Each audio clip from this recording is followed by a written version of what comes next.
And here we are. Cool. So we are here to play Stargate Phoenix 5. If you missed the first one, go back and watch it. It's on YouTube. Quick spiel. There is a lovely new version of the Stargate game. It uses the D&D 5e rule set. I kickstarted it. It's great. I'm just not I can't make 5e and Stargate work together in my head. So we are using the Modern Age system by Green Ronin. It is the same general system that powers their licensed Dragon Age property, which is fantastic. It's kind of crunchy by comparison to some of the games that we play, but it is simultaneously cinematic and gritty, which I think better matches the feel of Stargate to me. And everyone that you see here is going to be playing a lovely, wonderful character, two of whom have alien symbiotes in their bellies. Let's talk a little bit about that when Duck introduces himself. Tell us who you are, where people can find you, and a little bit about Talvek. I'm Duckwork. I sometimes run D&D badly over at my channel every Wednesday night. Michael's one of the players in the game that may die next week because I'm incompetent. Anyways, tonight I'll be playing Talvek, a Tok'ra diplomat. Very different from Goa'uld. Yes. I assure you. And for those who are not big Stargate nerds, what's a Tok'ra, though? Long story short, a while ago, there was a Goa'uld who didn't like the other Goa'uld. So she had her offspring learn compassion. And those then became a new culture called the Tok'ra. The Goa'uld are the bad guys, generally. Creepy little worm monsters that take over the bodies of humans and then try to rule the galaxy, and very successfully rule the galaxy for many, many years. Yep. And the Tok'ra did not like that, so it's more of a symbiosis rather than just a parasitic relationship. Yeah. It's more like Stockholm syndrome than outright imprisonment. Got it. To equate it to Star Trek, it's like the Trill. The Trill. Yeah. But significantly shadier. Oh yeah, for sure. But it's closer to that. Awesome. Yo, Sin. Hi, I'm Sin, or Potato9_Juice on Twitch. I stream on Twitch at points in time. Currently, I'm doing Mermaid, which is drawing a mermaid every day of May over on Instagram. So if you want to see that, go check out Not Art on Instagram. That's RNOTTART. Yeah. Love it. My character's name is Poe. He's a human soldier, and he has guns, which are puns. It's fun. Yeah. He's not very smart. Roboyo. Hi, I'm Roboyo. I don't stream, but you can find me on Twitch on various channels, just hanging out. I am playing Ultic, which is a Jaffa. I'm the security Jaffa, so I'm kind of the security team for the team. And yeah. And a Jaffa is a person who also has a symbiote, but it's a baby. Yes, it's cute. It's not, though. They're horrifying. But it can't take over your mind, which is a net positive, maybe? I don't know. So it's less of an active symbiosis than what Talvek has going on. But you both have the benefit of having an alien living in your belly. And Poe just has muscles. And also, the Jaffa served the Goa'uld for millennia, kind of in an subjugation kind of relationship. So there might be a weird dynamic having a Tok'ra on the team Yes. because Yes, when anyone who looks and acts like a Goa'uld shows up, there's big swaths of the galaxy that don't love it. But whatever, it's fine. And these are all members of Phoenix 5, which is one of the several teams, expeditionary teams, associated with the Phoenix Site or Phoenix Command. Phoenix Command is a cross-cultural and cross-species cooperative mission. It is located at an undisclosed location somewhere in the Milky Way galaxy. And its creation was specifically to provide a secret fallback for Stargate Command, the main human or Tauri operations in the galaxy, in case the main SGC was destroyed, or Earth was compromised, or Congress decided to unfund it, or whatever. There is an alpha site, which is like an escape hatch in case Earth needs to be evacuated, or important people on Earth need to be evacuated. But its existence was quite public, and the Phoenix site was not.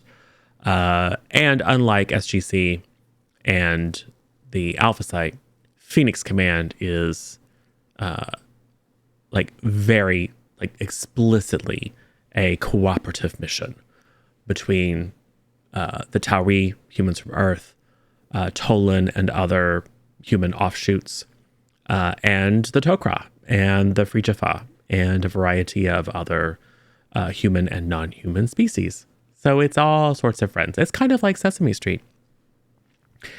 Cool. So what happened on your first mission together? Astounding success. Yes. Went there, explored things, came back safely. I mean, sort of. But what else happened, though? Poe has an excellent recollection on it. Yeah. Oh, It's ironic the not so smart one has an excellent recollection of it. The not so smart one that totally possibly zoned out at some point. Well, I mean, you fine. had your brain fried, but other than that, Yeah. So what happened last time was we had a team meeting.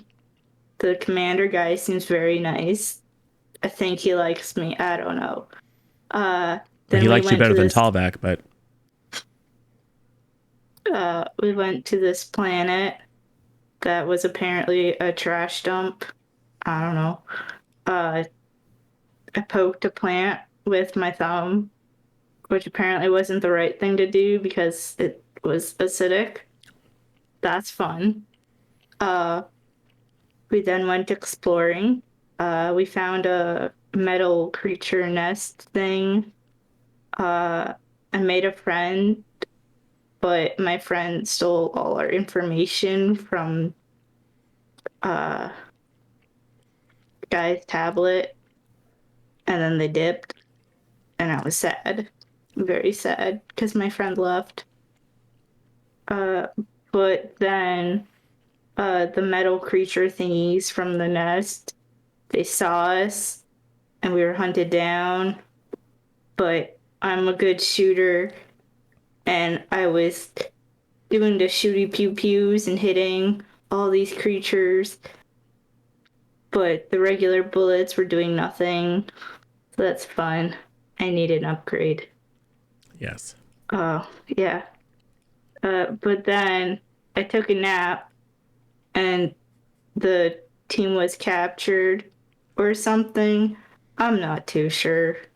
My brain zoned out a little until I was awake and then being spoken to. That was fun. And then all the blue markers, the EMF grenades, that's what I called them. Blue markers. Blue markers is a type of potato, by the way. They were taken and destroyed. Yeah. We returned to Phoenix Command with the suspicious robot man named Rab Eel. That's Rabile. RAB. Yeah. I carried him bridal style because, yeah. And Looking then, deeply into his eyes. yes. And then columns of fires or columns of flames rained down upon us as we arrived. And the sus robot man was like, no, which means that the sus robot man is not responsible, kinda. I don't know. That's how we ended. Yes. Yes. You were sent to, for continuity's sake, P4Z135, also affectionately known as the Junkyard. It was a location that was not actually in the ancient databases that are continually mined for new locations. And when you arrived, one of the things that drew the attention, aside from the vast number of wrecked ships that appeared to have been brought down to the surface of this planet for reasons unknown, was that the Stargate there and the DHD were of unusual design, very sleek, very kind of minimalistic. The stylization of the characters that make up the address dialer was a little bit different. You arrived, and as Talvak actually cracked open the DHD and found that its design was, if anything, not ancient seeming, but more modern seeming or more advanced. There's a certain kind of refinement to the technology that is unlike anything that you've encountered before, or anything that's in your computers. Yes, there were a variety of different junk bots and a few robots that you saw that weren't particularly junk looking. You followed the signatures of active Nakoda reactors to a downed Hatak. This is a Goa'uld mothership. Massive, massive, massive. And it seemed to be the locus of the robot activity. Poe's little robot spider friend that had been spying upon you stole all your data. And then you were run down by very fast, kind of loping, they're actually slicers, that's their name, but they're loping machines that then proceeded to use very powerful laser beams to destroy the wall of junk you were standing on, injuring some, trapping others in the wreckage. Sky, Kelly's character, unfortunately Kelly cannot be with us tonight, was impaled by the wing of a death glider, nearly died, and then was just like, never mind, I'm fine, I'm a doctor, and immediately cured herself. And then you were all teleported into the throne room of the Hatak, where you met Rabile, who is a robot, but not. There are organic parts of him. And the only thing that he wanted was to leave, because he's been trapped here on this junkyard for many, many, many years. He has some sort of control or connection to the various different robots. He implied that he had built them. And you sort of agreed with some reservations, took him back, opened the Stargate, communicated with Stargate Command. And General Ross, even though Talbek was very successful at sharing some secret information like, hey, this might be a hostage situation, General Ross made the probably correct command decision, which is it'll be easier to deal with that if we can get this guy and our people back in this guy alone than have to negotiate across the galaxy. You returned to Stargate Command. Everything was fine. Rabile sobbing in relief from finally being released from his prison. The unfortunate place where he found himself completely by accident, definitely not a consequence of any of his actions. And yes, then giant swirling columns of flame appeared in the cavernous bay of Stargate Command, where the Stargate rests. And all the alarms go off.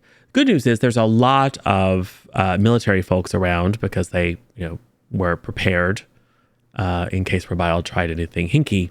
And as we went to black, Rabile's like, no, they can't have found me.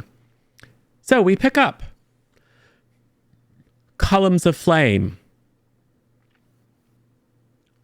kind of dancing around. Wilhelm scream as someone dives out of the way and gets caught by one of them. Injuries are racking up. A tripod-mounted machine gun. The gunners dive out of the way, and the swirling column of flame goes over and simultaneously melts it and explodes some of the munition. Everyone ducks. A few people are hit. It's chaos and bedlam. Sky rushes over and starts trying to help drag some of the injured away and deal with them. What do you all do? Try to find cover, or yeah, I'm not used to this. I'm a diplomat, not a fireman, so I mean, you better pick up a new career skill. Cool. I'm going to say yes. You can do you have any talents or anything else that might be particularly helpful in this scenario? well, I'm trying to bargain with you, so I think communication bargaining. No, No? Okay. I don't think so. But I will say that if you are familiar with the area, if you would like to, we are not Self-discipline? no, we are not in initiative, but we are in effectively turns. Because I kind of want to get a sense of we are in initiative, but I'm just saying, tell me what you do. I'm going to give each of you a chance to do a thing before things happen, and we'll do that for a bit until things are resolved or you all die. Cool. So I will say, if you want to spend all of your actions for this turn, you can find stage 3 cover or class 3 I would cover. very much like that. Yes. Yeah. Which basically just means that you cannot be attacked by ranged weapons. Although what good that's going to be, but you're smart. You find something that probably has a top, since the roving columns of flame could get you if you were just on the other side of a barrier. So you crawl up underneath a table or something. Yeah. Poe, what is Poe doing?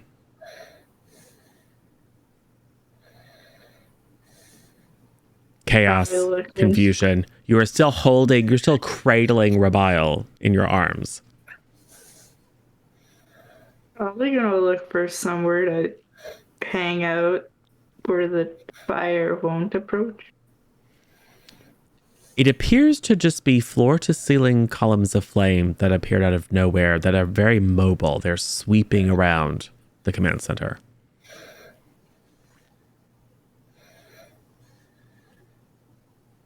Are they going in a specific path? Well, let's see. I think that sounds to me like it could be perception seeing. I mean, it's probably actually like an intelligence check, but I'm not going to make you do that. You can't roll negative dice. Yeah, Poe is not the smartest plank in the what you know what I'm saying. Bank in the Home Depot. Yes. Yeah. So I think perception seeing. Okay.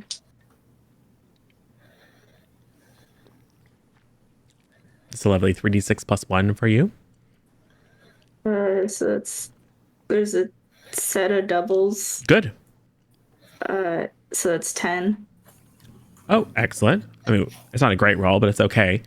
So you doubled. That means a stunt. What is the value of your stunt die, so we can get a sense of how many stunt points you generated? 2. 2. All right. Well, if you look over on the stunts tab, the investigation stunts, your choices are, you can spend 1 or 2 points for aha, which just means that I will reveal additional useful facts to you, equal to the number of stunt points you spend. You can have a flashback. This reminds you of a situation that you've been before, and will enable me to provide you with additional information. Or you could spend both for intuition, which I will give you something about the object or situation that you can intuit or notice that you wouldn't be able to pick up on just by looking at it. Your choice. Do intuition. All right. You're not smart, so I don't think it's a deduction. But I think Poe spends a lot of time in the now. Poe is very present, even when Poe is kind of zoned out, because there's not much room in that noggin for really much of anything. So it's mostly just filled up with your momentary sensory impressions and musings about various different types of potato products. The flame, the tornadoes of flame, aren't giving off. Like, it should be hot in here. Like, one of them passes near you. There's a definite feeling of like an energy field. But if you were a foot away from a column of nearly white hot flame, it would have burned your skin. Now, when it's intersecting with people and objects, it's clearly damaging them. But this does not appear to be... It does not appear to behave in the way that you would expect flame to do. That's the extra thing, the thing that to answer your question, they do not appear to be moving in a pattern, but they do appear to be moving with purpose. They don't appear to be directly chasing people. People are only being injured when they get in the way. They appear to be destroying as much as possible the artillery and other defensive machinery here. In other words, Poe realizes they're going after the stuff, not the people.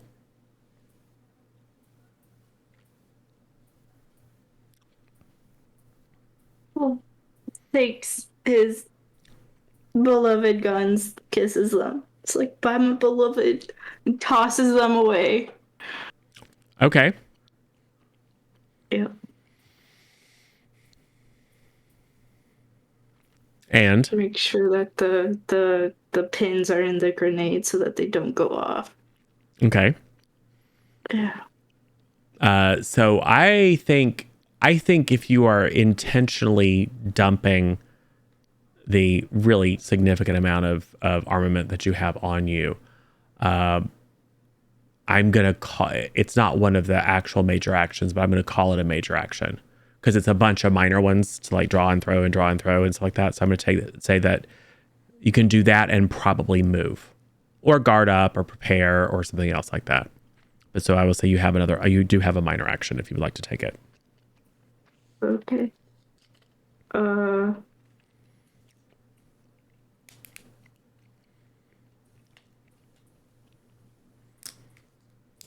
think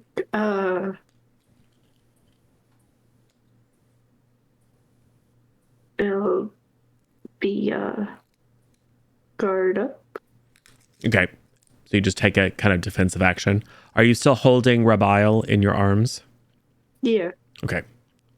Cool. Alltech. Well, I've got this fancy little talent called technical awareness that I'll probably use. Sounds good to me. Mainly to dodge the beams to try to get to command to see if we have like shields or something to help with this situation. And I've still got my sunglasses on because obviously it's bright. Yes. So there was no reason to take them off. So specifically with tactical awareness, it does give you the ability to attack at any point as you are moving. Do you plan to attack? Like attack the beam? Or the beams? Oh, you can attack a random person if you want to. But those swirling tornadoes of flame are the only hostile thing that you can see. Yeah, that's what I'm thinking. Is there's really only one hostile that I know of, but I'm not going to attack him yet. So What you're saying is that Talvek is on borrowed time. Got it.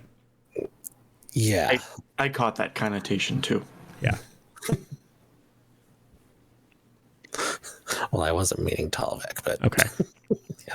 You cannot attack the system lord. I'm sorry. I'm immune to your aggression. I can't attack the fire tornadoes. Oh, you could. Right. You don't know. Try. What do you think Ultek would do? Honestly, I would think that he would probably try to figure out like if there's something that they're coming from that he can attack. The ceiling. Yeah. And all I can see is up to the ceiling, right? Yeah. You can literally, I mean, it's 20 feet or 20, 30 feet above you, but you can see it. They just appear to extend from floor to ceiling. Okay, well, my main goal right now is to get to the commander to see if we can get shields or something to block these beams. Okay. So you're going to book it to the command room. This Yeah. is not quite like SGC. In that SGC, there's a command center up high with, bulletproof glass and a very kind of industrial. This is much more modern and high tech.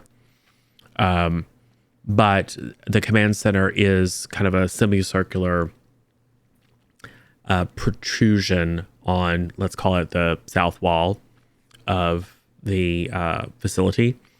So it's kind of like a go out and around and then back and in. So you book it for one of the doors. The doors, by the way, are closing. So someone, maybe the general or whoever is on deck at the moment in the command center, has initiated lockdown of the gate room. So I would like you to give me I think it's going to be a dexterity, fast on your feet, dodging kind of roll.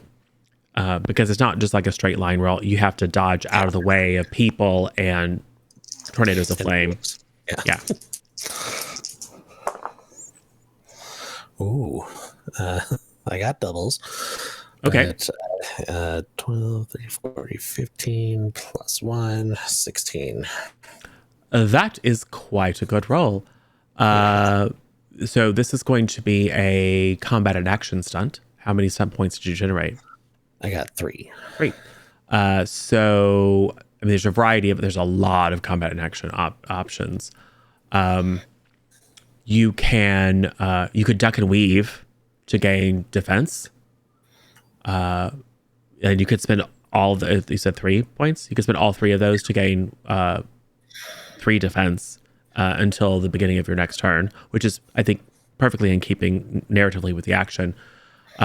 You could regain health. I don't know if you're down health. I'm not right now. Yeah, because Sky healed you. You could die for cover. You could... you can't really knock anyone prone. Yeah, I think I'll just do the duck and weave. Cool. So yes, very masterfully, Ultek is a survivor. Ultek is very used to dealing with asymmetrical situations, being overwhelmed by overwhelming and massive and dangerous forces, and surviving in and anticipating all sorts of hazards. So very expertly dodges, weaves, takes cover, pops around, and due to the high roll, you are able to dive through the closing bulkhead doors just as they slam shut, leaving all of your friends and allies behind to certain death. Well done. Yay. At least one of us will live. Yes. The tornadoes of flame swirl once more around the gate room, and indeed seem to be herding the kind of milling folks. And as soon as but they're not chasing them to kill them. They have taken out the majority of the major defensive equipment, and they kind of press the mass of people kind of over toward the back wall. Once that happens, there's a quick pause. I think you see, the camera sees like people going, as these columns of flames get close. They just know they're about to be immolated, but the columns of flames stop, having successfully hurted people. And then like a flash, they all converge and form a ring of columns of flame directly around Poe. Talvek. Oh, it's my turn again? Yeah. Okay. And they're still like these are self-contained columns of flame. Like it's not like they're coming through the ceiling. What I will say is that you can see, without even a roll, you can see that there's some residue on the ceiling from where they've passed. Okay. But the ceiling doesn't have like lines or holes in it. Okay. And the same, by the way, like scorch marks and stuff on the floor, but it doesn't appear that they're like beams that are being shot from orbit or whatever, cutting through the entire facility. That was my question, or my next question. Okay. Huh.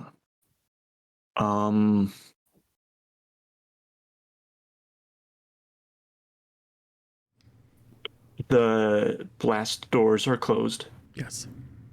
The flames have converged around Poe. Yes. And I assume Rabiel. Yes. I would like to ready my Zat. Okay. So so from underneath the table, ding, the little snake head pops up. It's all powered up.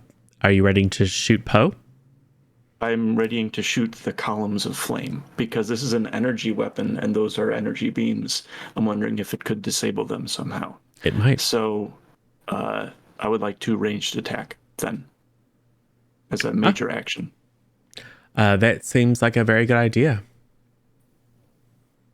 That's forgive me. That's a all the math has been done. 3d6 plus 2. Yeah, Got it. The math is so the attack roll and damage are all in the appropriate fields. Gotcha. And to remind everyone, the third die is the stunt die on this little thing. Got doubles, but one stunt point. Not great. Yeah. So total 8. Yeah. No. And you don't generate stunt points when you miss. Yeah. So you fire your Zat, and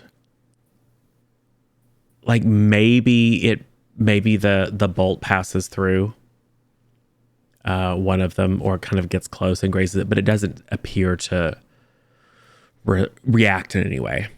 Okay. So it could be that you just it's hard because they're all wibbly wobbly, right? They're not like a solid column. So it could have just passed through and not made contact, or maybe it made contact and had no effect. You're not quite sure. Okay. But you have fired on them, which is good. I'm sure they'll appreciate it. They're killing our people. So as far as you can tell, no one's died. They're trying to kill our people. Yes. And Sky is over in one corner with someone who, like, you can see their uniform is all singed, but the person is obviously alive and not badly wounded because they're conscious, and Sky is like treating them with something and they're like wincing in pain, but they're clearly not like going into shock as far as you can tell. I mean, you're not a medical doctor, but you can look over there and go, oh, that's someone who got hurt, but they're not in grave danger. And for the record, Talvek is mostly a pacifist, but as far as I can tell, this is a weapon and not a person. So I feel okay firing on it. And you've got a stun gun basically, so yeah, that too. Poe, you are surrounded by dancing columns of flame. The song Ring of Fire plays in Poe's head. And probably comes out of Poe's mouth. Probably. The columns of flame kind of bop a little bit. This slaps. No. Tell us more about your earth tunes. Synchronized dancing in flames. Yeah. What does Poe do? You have thrown away all of your weapons. Poe looks down at Rab Il. I'm gonna mispronounce it so much. Rabile. Rabile is like, do you know this thing? Do you owe it money? Rabile's, his face is metal, so it's hard to read his expression, but his voice is somewhat expressive. You must protect me. Sanctuary.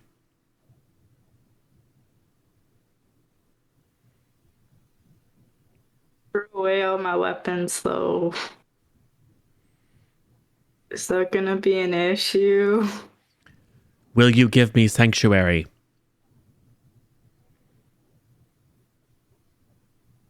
Sure. Cool. Do you do anything? We'll say that little chat's a minor action. Do you do anything? I mean, you can continue to dodge and just be careful. Is there anything else that you want to do?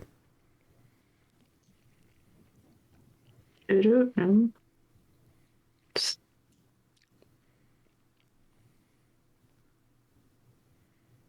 I don't know.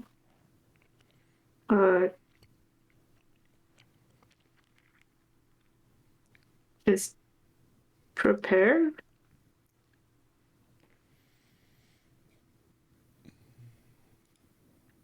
I don't know. What would you prepare to do? Like maybe run? I don't know. I mean, don't worry about looking at the options. You can just describe what you think Poe would do, and then we can figure out what that translates into in terms of minor and major actions. But I was not sure what's going on. But like, if the fire decides to get closer and like, Yep. zone in on him, great. Just preparing for the last moments of whatnot. Like, yeah. I think it's fine to say I prepared to like dodge or run or somehow get out of the way if it looks like they're going to come for me. That's a completely rational thing to do. So we'll say you're prepared to try to avoid getting reduced to ashes, just in case it seems like that's what they're going to try to do. Ultek,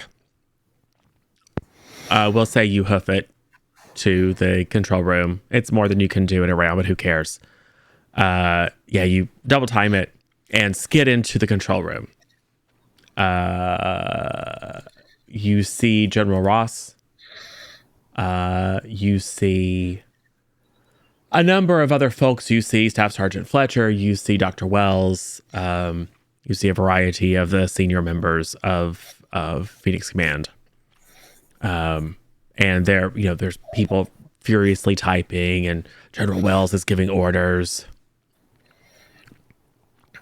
He will whirl upon you and say, "What did you bring to my base, Ultek?"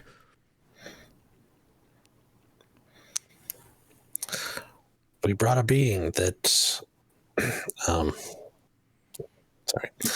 We warned you was dangerous. Yeah, that we did warn you was dangerous. Is this his doing? As far as I can tell, no. He seems just as scared as most of the people down there. All right. Recommendations. Out of character, I don't really know like what defenses the base has. Make it up. Okay. Me either. They have plot appropriate defenses, and if it's silly, it's like, oh well, why don't we just transit the gate room into an alternate dimension? I mean, that's doable, but probably not in a minute. I was thinking like put up a giant Faraday cage around the base or around that room. Yeah. Yeah. I mean, there's nothing hurting. Yeah. It's like because this is all technobabble, basically. Maybe Ultech suggests this, like, what if we ran a phased current through the exterior circuitry and see if we can interrupt whatever that energy transmission is. And the scientists in the room are like, I literally just said that. And the general's like, hush, nerd. I like the cut of this guy's jib. Make it happen. Team members talking. Right. The adults are talking. And it's like, okay, well, I literally just programmed in the algorithm, but whatever. Hit push. Yeah, like if this place is supposed to essentially be a black site, it would make sense that there's like that kind of infrastructure just in case. Yes, specifically to block the detection of the Stargate from orbit, and to mask any significant energy signatures. So I'm going to say Ultech probably doesn't understand how all that stuff works because you're also not like super scientific. Yeah, but all I know is that there were beams coming down, and then when I left, so yeah. I'd assume some sort of shielding is needed right now. Yeah. So. What if we turned our camouflage into a shield? It's like, that's what I was trying to say. Yeah. And so you just got to learn to speak General Ross's language. General Ross is very much a, shoot it, dig a hole, bury it kind of guy. So we will count your turn as that contribution. And I would like you, because we have to give you a chance to succeed or fail, even though it's not your direct action. So I think we should give you none of them are going to be great. I'll be nice and say you can choose intelligence instead of communication. So I think intelligence would probably be better than I think it's going to be like an intelligence leadership or intelligence tactics role, but you don't have that focus. So I would assume communication with my -1 would be like yelling at the other guy going, what do you mean you already did this? Right. Okay. 11, 12. That is sufficient to get the idea, even though you're speaking a non-technical language, that's sufficient to inspire the techies in the room to effective action. And for those of you that are in the gate room, you see the lights dim. And suddenly there in the center of this ring of flame is Poe, now more lit by these glowing columns of fire than by the overhead lights. And then there's a kind of a faint sizzling as some sort of electrical discharge plays through the ceiling, walls, and floor of the gate room. There's a little, there are a few little zaps of discharge. Like a couple of the folks, and probably Tallbeck feels this, like, ow. But more in the vein of, like, you scuffed your wool socks on the carpet and then touched something grounded. There's a sizzling kind of snap, and it's a little tingly and weird, but nothing particularly harmful. It does have an effect on the columns of flame. They become more tenuous as they were still in that standing circle around Poe. They looked very much like columns. I mean, and you can kind of see that they're whirling very rapidly, but they were relatively smooth. As that discharge happens, they lose some coordination and kind of get a little bit fuzzier. And you can really see these things are whipping at massive, massive speed. And they maybe bend a little bit as a result. So they're clearly disrupted somehow, but they do not go away.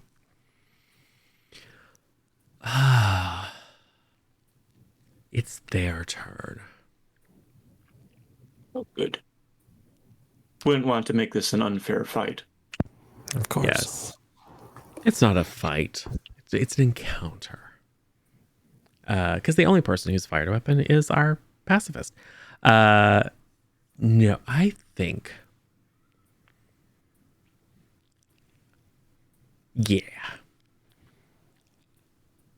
I think what will happen is that the columns of fire will shrink from top to bottom, almost like but it's like they're condensing less than it is that they're like, it's like it's the same volume, but it's getting compressed, and the brightness increases until it's these little motes of light, very, very bright light that you kind of have to shade yourself. Not so much Ultec because of the sunglasses, the unnecessary sunglasses inside. But even the folks in the control room are kind of having to shield their eyes until the reactive coating on the observation window kicks in. You probably can't understand Ultec, the readings, but there are readings on the display indicating energy signatures and radiation and stuff that the nerds seem to react to with concern and curiosity. And then those little motes of light kind of spread until within maybe like 2 seconds, they go from being this dancing ring of lights to being a sheer column. It is transparent. It is faintly shimmering, and it completely encircles Poe and Rabiel.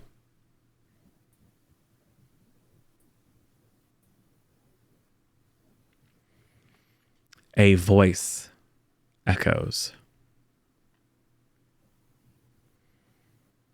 You stand accused of freeing the prisoner Rabiel. Prepare to submit to our judgment.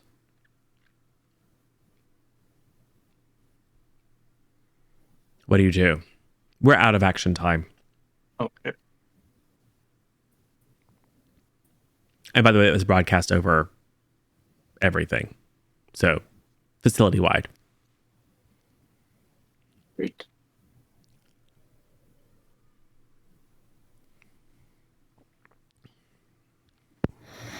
I'd go over to the microphone and press it on. Who are you that's judging us? Okay, sure. You elbow one of the white collar workers out of their chair and just snatch it up. Who are you? And I've already forgotten her name. I know what it is, but I don't know if it's Narina or Zarina. And before, where is it? There we go. Narina. I am Luminous Narina. Prepare yourselves for my arrival. And she pauses for a second, like when she says, I'm Luminous Narina, like she pauses for a second, like expecting people to go, oh my goodness, it's her. But not getting that satisfaction from you. She's kind of, well, whatever, get ready, I'm coming. I'm going to whisper over to one of the nerds. Who the heck is that?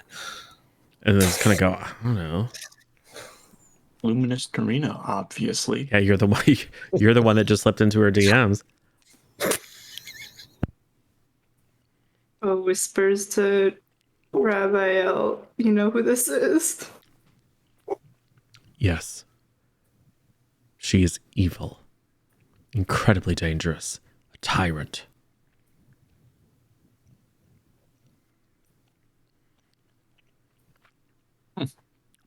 Bet she's fun at parties.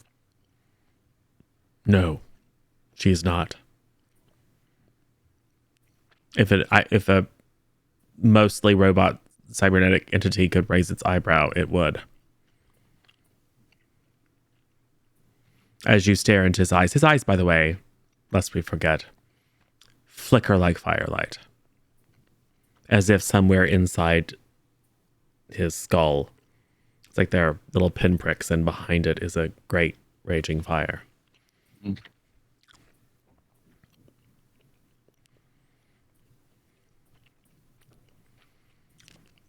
What are you didn't doing? tell us. Go ahead. Is the beam still? Yeah, it for all intents and purposes looks exactly like a force field. Okay. Okay. Great. Is it able? Does it block sound?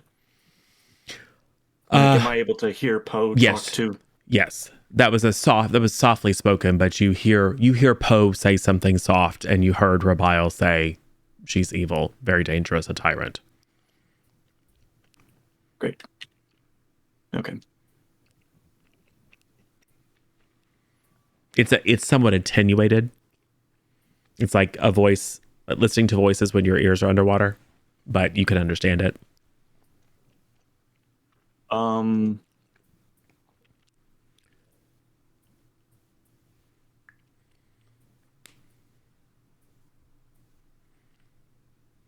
I get out from under the table. I don't put away the zap quite yet. And I walk up to the force field, and I address our guest. This is your doing. You brought this on us. You could have warned us. No. This is not my doing. This is hers. You must protect me. You have granted me sanctuary. I look at Poe. I am under your protection. News to me. Well,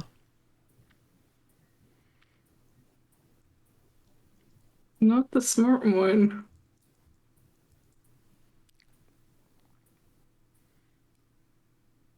Also, is it a bad time to say I need to pee? That's Poe. you probably go for like touch oh crap. The last time you peed on the floor in the gate room, it was like a week of PT duty. So Just like, oopsie. Rabiel. Rabiel. I'm doing it too. Yeah. Rabiel. What can we do to prepare? What are their weaknesses? If we're forced to defend you, how do we do so? Protocol. Law. Propriety. Can you give a primer on your code of law? I am under your protection. This is your facility. Your laws, your protocols rule here. She is not bound by them, but she will attempt to appear to honor them. Understood. I look up at the room mic. Did you catch all that? Tech is. Oh, you're the one with the mic. I'm gonna look over at the commander and be like, "This sounds like we're gonna need to use diplomacy." Right. It's time to call HR. Or a lawyer? Yes. The good news is, one of you is a diplomat. Mm-hmm.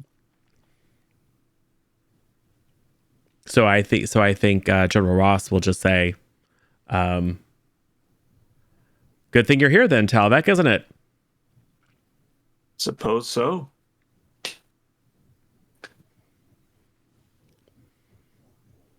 Is anyone else doing anything?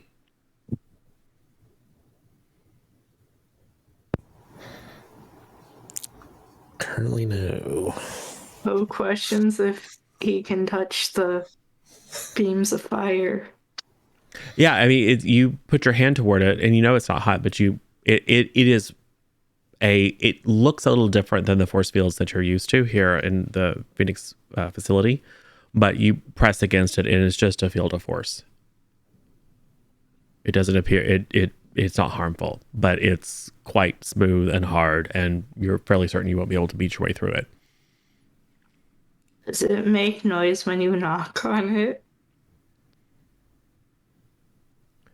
I mean, your knuckles make a little bit of a sound, like a kind of a meaty sound, but it doesn't like ring.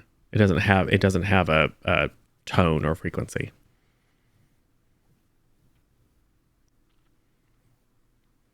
Interesting. That's all. That's all that's going through Poe's head. Cool. So I guess we're going to cede the initiative to the Luminous. And Altec, you're staying in the command room, right? I think I'm gonna probably head back into the gate room. Yep. And I think you probably you can probably tell General Watson, I need to get back in there, and the security detail that's at the bulkhead door, they'll remotely trigger it just enough that you can get in. They're obviously not going to open the doors completely, but yeah. So we'll say that the doors open momentarily. Altec pops in, and then they slam behind you. Just as it's just a flash and a little bit of a chiming sound. And a woman appears. She is faintly glowy. She is sort of pretty in a kind of brittle or idealized way. She is an android. And her picture is just dropping into chat.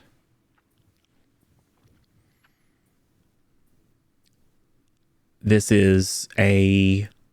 appears to be a mechanical being.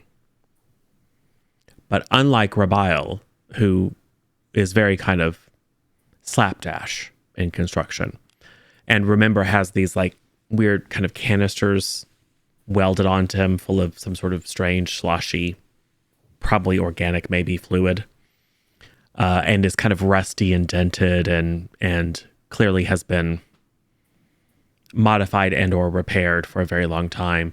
The Luminous looks fresh as a daisy. A very shiny porcelain white skull, wires or sensors or something that resemble hair or a coif.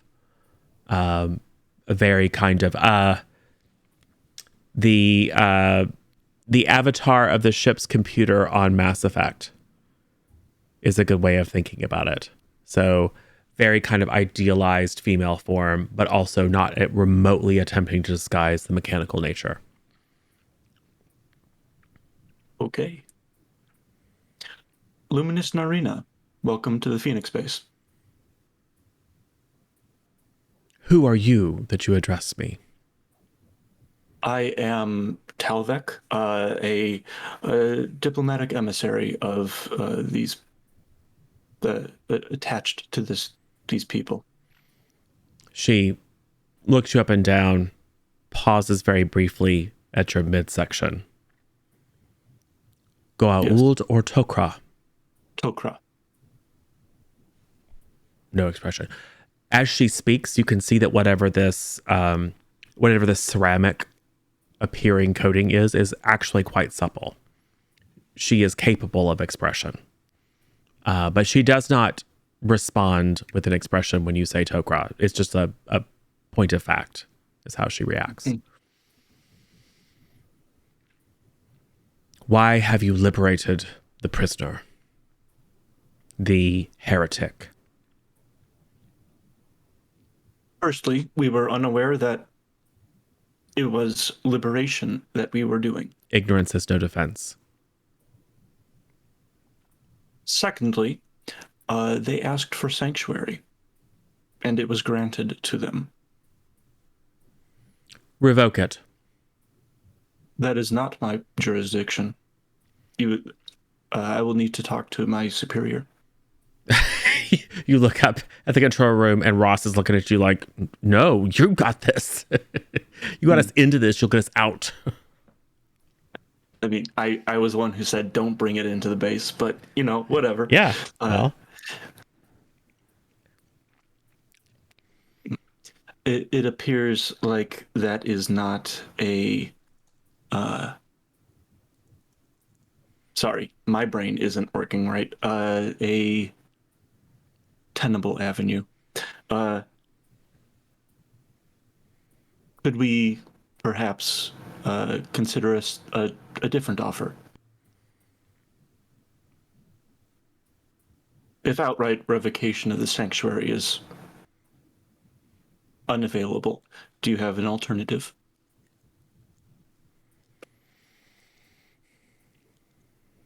I am loath to rain righteous destruction down on lesser beings.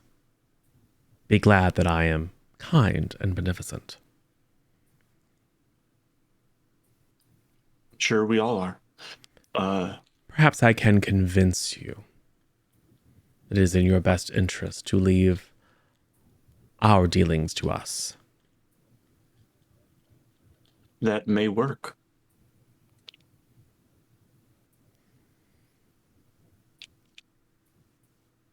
What do you propose? You come to our table. What do you propose? I see no table. A metaphor. I apologize. Ultek looks over. That can be arranged. Then arrange it. And then she looks at you. Ultek is still in the command. Nope, Ultek yep. came down. Yep. Got it. Yep. Looks at you. Go out Ulder Tokra. Jaffa. Eyebrows raised. Yes. Infant. It has been a long time since I conversed with lesser beings. This might be amusing. Take me to our table. Very well. General, could we get a more appropriate discussion place? Yeah, and the general will be like, yeah, you're cleared for the conference room, dude. You know where it is. That was more like maybe assign more security there. No. Yeah, Get it properly ready. Fresh out of for once. Yeah, one of the doors open and a bunch of Marines file in, guns limbered but not pointed at her.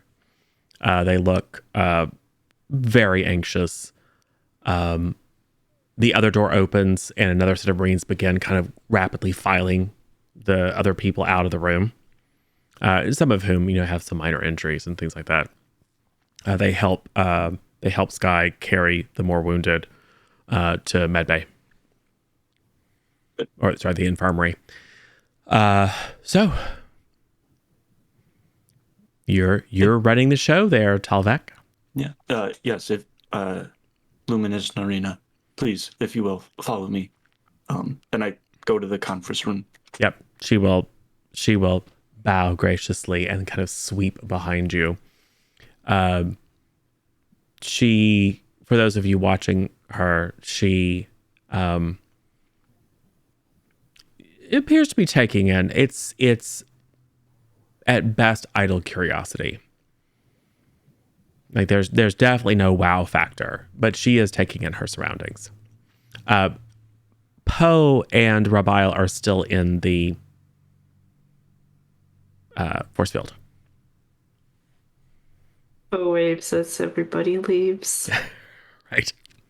Then he looks down at Rabiel and is like, "Is she your ex-girlfriend?"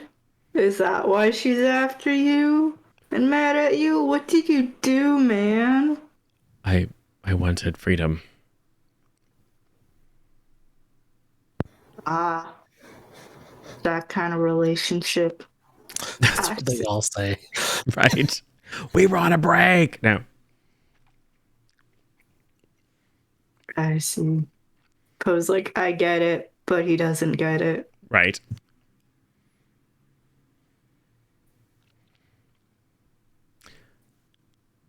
Are you content, Talvek, to leave Poe and Rabile just chilling in a force field? For now. Okay. For now.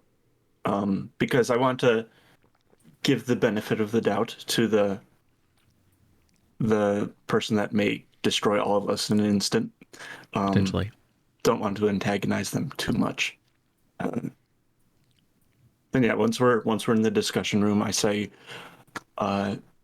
to better make a judgment. Well, for us to make a better judgment, could we understand more about what Rabile is accused of? What he has done that had warranted his imprisonment? Heresy. Mm. I'm sorry, I'm unfamiliar with your religion. Could you describe it a little more to me? How would you like to give me a communication persuasion? I would love that. That is my jam. It is your jam. Communication persuasion. So that's a +4 +2. So I have a +6 on this roll. Yes. No doubles, but 19. That is more than sufficient. Well, it's nice to meet a lesser being with manners and curiosity. We are the Jinn. We were ancient when your species, both of them, were barely evolved. We transcended this plane of existence. We exist in pure harmony and justice. What you see before you is but my avatar. Rabile and his ilk sought to leave our communion, sought to return to this lesser plane, to influence it, to exercise power, to control not only their own destiny, but the destiny of others. Is he? He is the only being like him that we have encountered. There are others. Would we be able to recognize them so we do not incur a similar wrath? You would not survive the encounter. So Rabile is unique even among his kind. Yes. He is weak. He is feckless. He did not have the fortitude to fully manifest himself in this lower plane. Thus, his abomination of an imitation of an avatar. The others are much more dangerous. If your people had encountered Ishtar or her followers, you would know it. Do I Very recognize good. like the name Ishtar? Symbiote knowledge, intelligence, symbiote knowledge, or history. Either way, I mean, okay. That is whew, that's it's a lot. It's a lot. So that's a +4 because I have history and or symbiote Yep. knowledge. So the 18 total, but I also get my talent knowledge. So you should give me an extra piece of information on this topic. Okay. So like, do I know Ishtar and then something else? You I think it's probably history, because your symbiote has had multiple hosts, but it's probably only in this host or with this host that there's been significant interaction with the Tauri.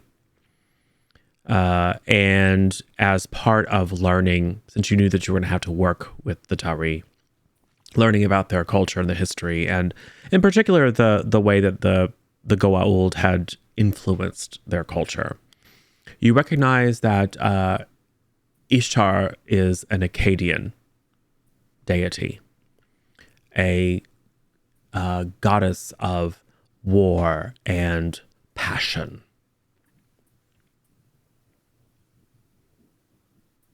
You probably remember a few of the, like rolling through your head is, oh yeah, she was called something else by a different culture.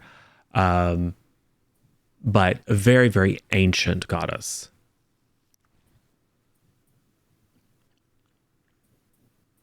Who was associated with storms and war and passion, both sexual and otherwise.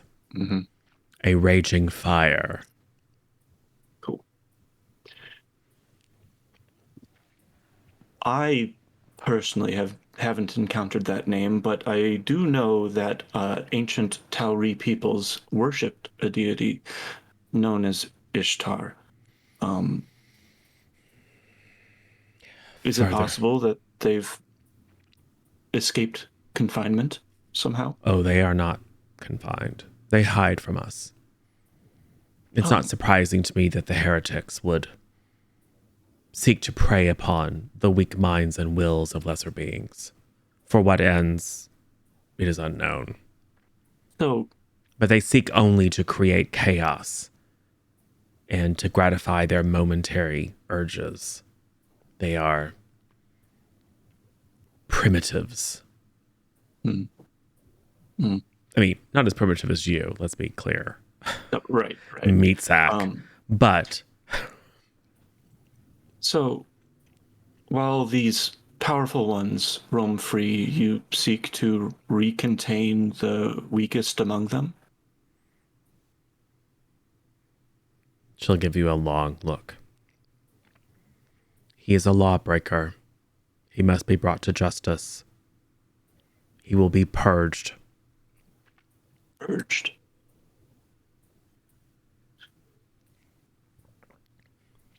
Is that the only punishment for his offense? It's not punishment. It's justice. He violated our laws and the laws of all ascended beings. His flame must be snuffed. He serves as an example of rebellion, wrong thinking among all. But examples don't. Surely he would not be an example if his people aren't even paying attention to him. I'm more concerned about my own people. We can't have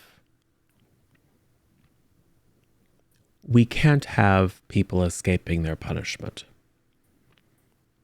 Understandable. If the ascended jinn realize that the consequences of attempting to descend to this plane is eternity in a junkyard, they are less likely to be curious. They are less likely to hold fond memories of corporeal existence. If, however, they know that you can be free, well, that could be alluring to the foolish. Could he not become a martyr? Like, is that a concern of yours? A surprisingly subtle point. However, justice demands his extinction.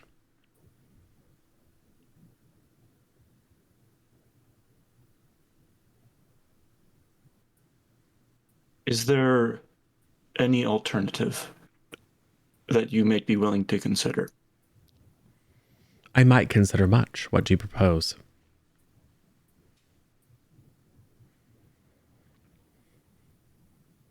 A collar. I'm sure it is within your power as such a great being. Give him his freedom, but he will always know that he is being watched, that he is being tracked by you and yours. That is insufficient. That is no example to those that might follow in his footsteps.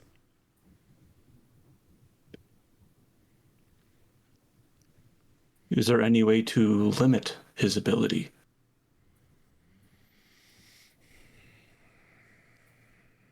Have him live as a Tari, for example. No.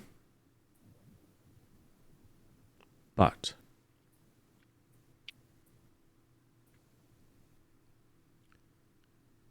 you are responsible for him. You have granted him sanctuary.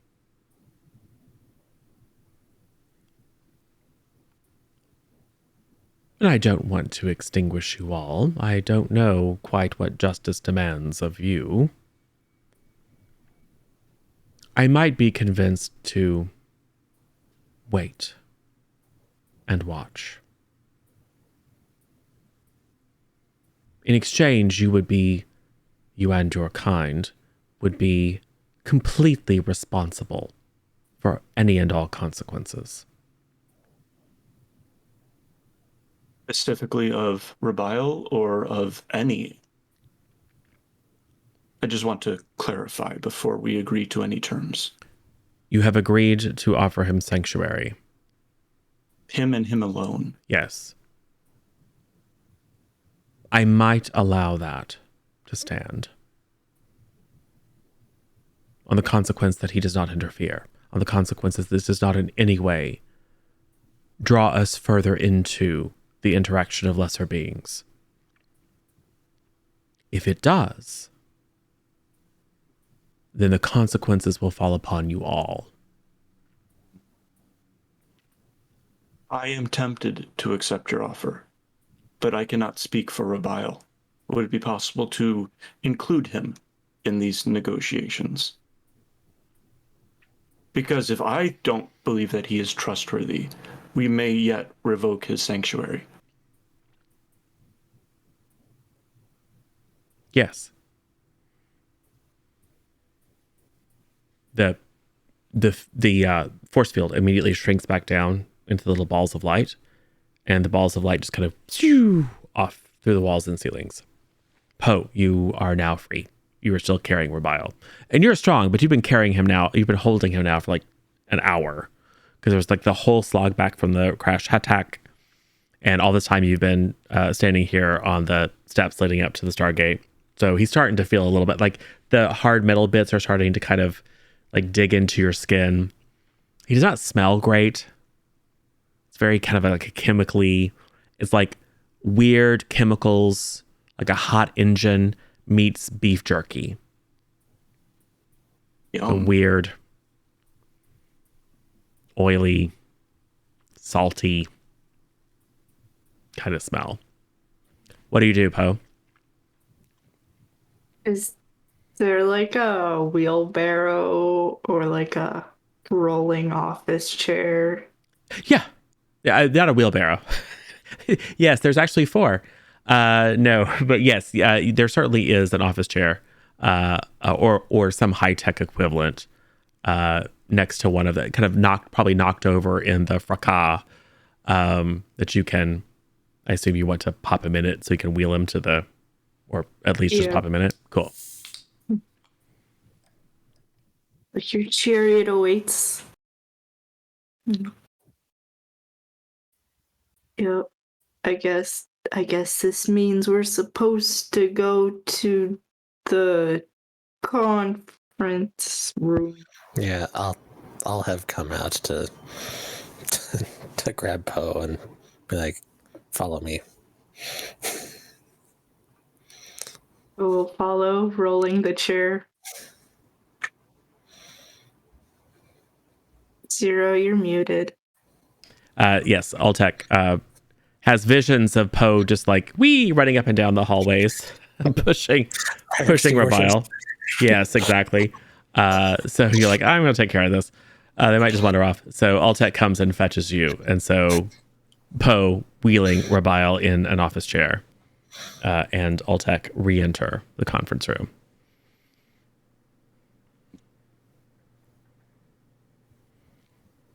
Rabile starts to say, Narita, you will refer to me as Luminous. And she does it. She's very careful not to look at him because he is beneath her gaze. Understandable. Oh, waves.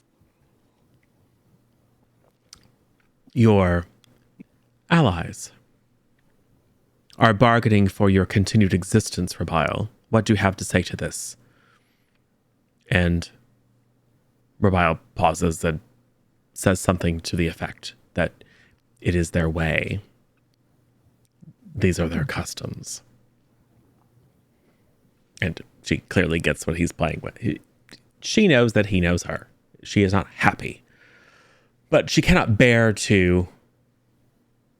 It's like he's a pile of dog do, and she doesn't even want to look at him lest she, somehow befoul herself with just the attention. So she turns her attention back to Tallbeck.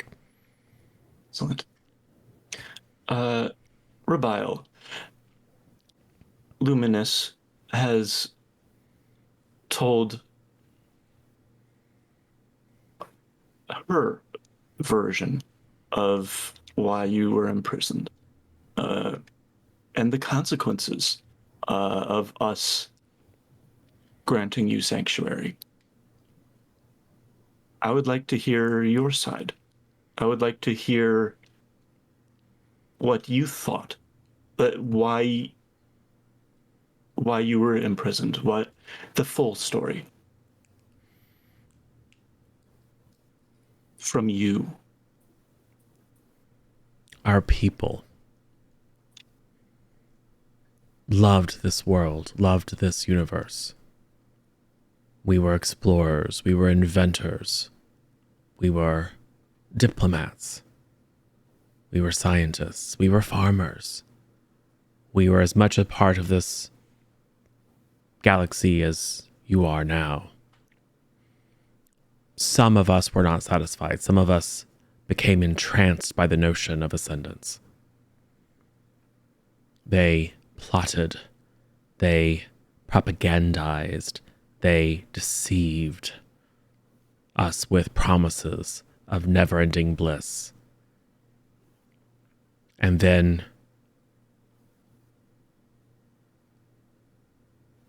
I do not know how, but in a moment, we were all ripped out of this galaxy into their vision of heaven. A vision where they have control, a vision where the rules are absolute, a vision where identity, freedom, agency, choosing one's own path and destiny are heretical. Mm. We went from being free, being part of this world you see around you, to being imprisoned. I simply sought freedom. And for that, I was punished as an example to others. Is your existence nothing but toil and pain and suffering? Is your existence worse than lack of existence? Because that's what she set up. She has kept me as an example to the others, that the consequences of thinking differently, of wanting to be free, is eternal debasement, worse than death. I will tell you, I have not enjoyed my imprisonment, but every moment that I can think and feel free is bliss compared to the imprisonment I felt in her jail. And Narina is just kind of like, I don't hear anything. Do you hear anything? Is that the wind? Just like completely impassive. As a player, I'm not sure I'm comfortable making all the decisions without. You can writer's room at other any players. moment. Writer's So room like, at any I moment. like writer's room. What are you, Potato and Raboyo, feeling about this? I mean, as a free Jaffa, I would probably be thinking that this sounds like we should definitely grant sanctuary.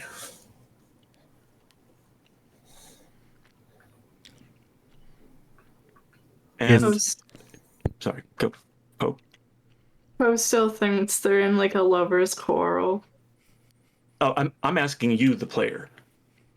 What do you want to do? Not what your character wants to do. Like what do you think is the best course of action here?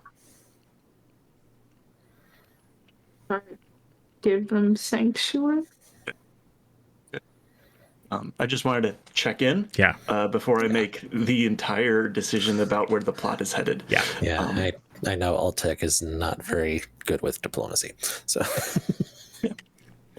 You can certainly.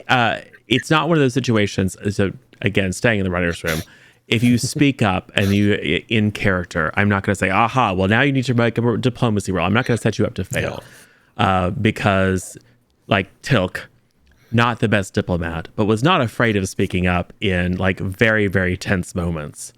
And somehow everyone was able to make it work without him. He should have ruined every conversation ever just by being present.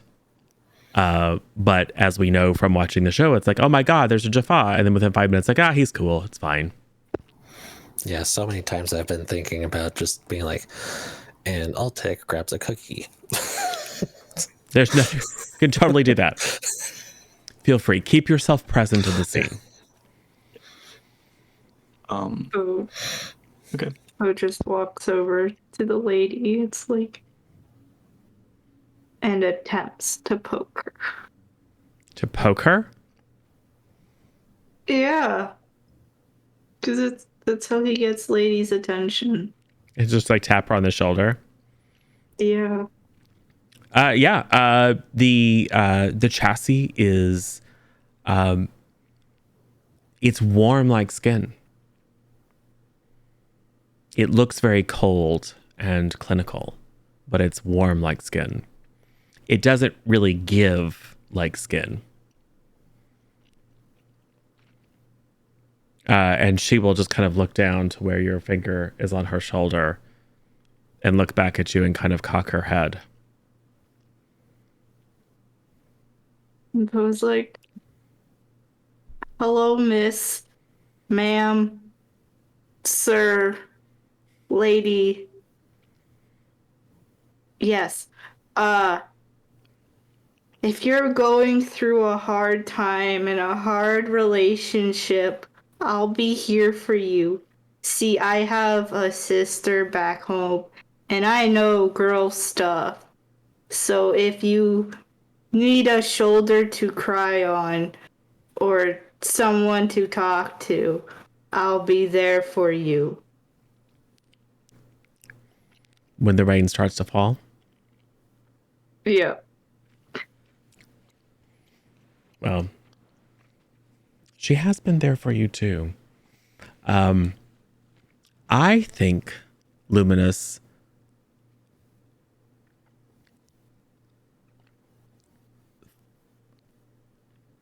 looks at you like you would look at a monkey in a suit. Like, oh, cute, the monkey thinks he's a person. Look, he thinks he's a little businessman. That's adorable. It's, I don't know that Poe picks it up. I'm certain that Talvek and probably Ultek pick up that it's very much like, it's like a little dog carrying a briefcase. It's like, how adorable. It's, To be fair, that's probably how Talvik is responding also. yeah, it's very, very condescending, but in a way that she clearly doesn't perceive that to be a threat or infringement. Altek finally takes his sunglasses off. I'm just like, oh man, but it doesn't go horribly wrong. And she will look down at your hand until you remove it.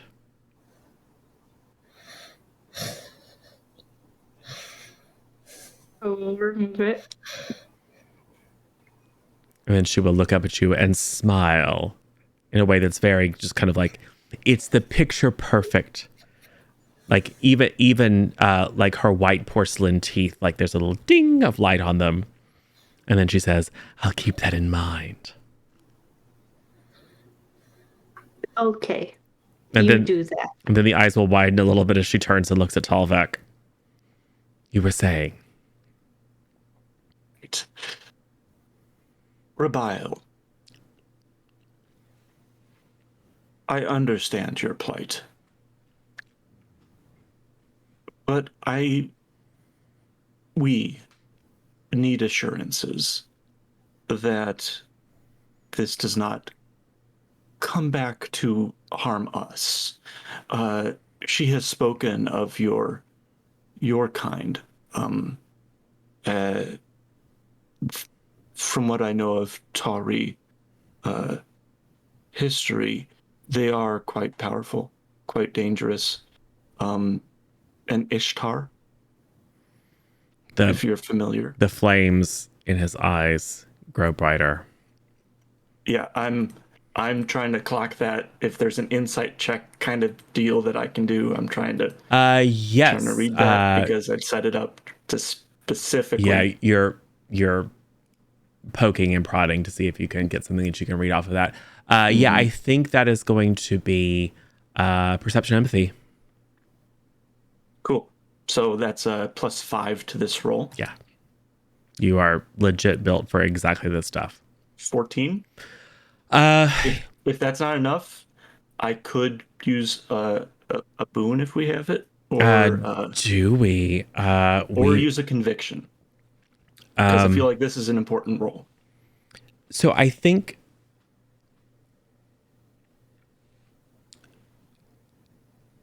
you get a read with the current, but your ability to get a sense of his interior landscape is limited by the fact that he is expressionless and alien. So you are, in that moment, you are sure that you're not getting a full read. Okay. Then the narrator buddy says that we have 3 major boons. Yes. Could I use one to re-roll the one? Yeah. Yeah. All day. I did my D6. I should have had it out. You know what? I'm just going to do this. So it was a 3 and a 5 initially. Oh, damn. Okay, well. We have another one. If you want to use it. Should I team? Go for it. Should I re-roll the 3 and the 1? Okay. So that's going to be 2 dice. That's better. Yeah. That's much better. So that's 13 on the die. Yes. Yeah, the 13 on the die plus you said perception empathy? Yes. +5. So 18. 18. Yeah. Yeah. So you look a little closer. So your first pass is he definitely recognizes the name, but and maybe there's a little bit of a pause, kind of like, you know, someone's talking to you about your friend Jimmy, and then they say, "Oh, you know James." You know James. I was like, I don't know James. Oh, you mean Jimmy? That kind of thing where there's that like momentary connection, and then the eyes flare. So he for sure recognizes who you're talking about. And this is more intuitive because again, it's like subtle shifts in body posture. With an 18, he is more afraid of Ishtar than he is of Narina. That's interesting.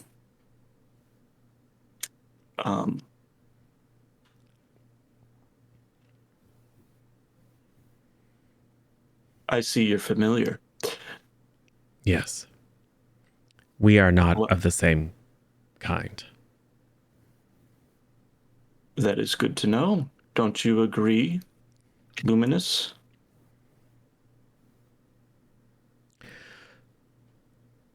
Heretics be hereticin. I mean, that's not what she says. That's I know that's flippant, but she will convey that in her mind they are the same. That whatever petty differences they might have, they're both Understood. yeah, the same kind of judgment. Well,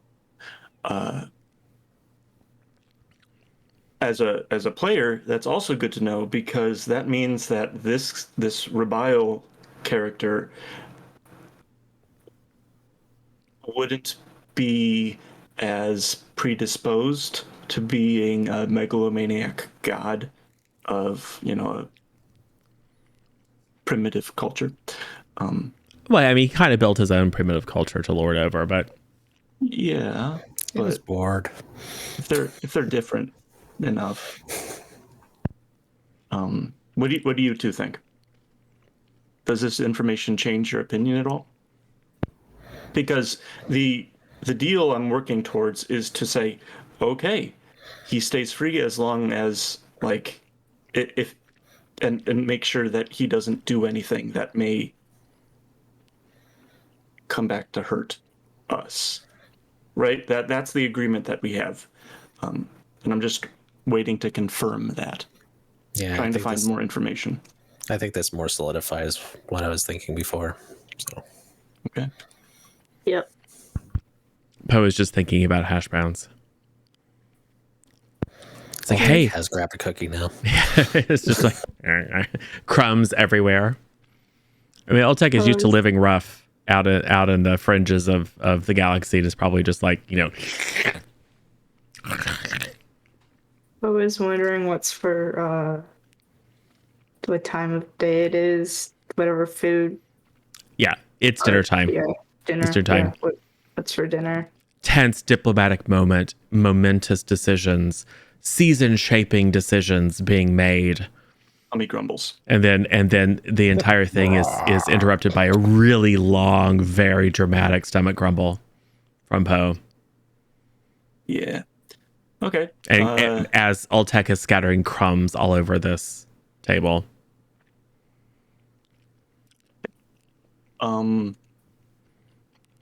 Interesting.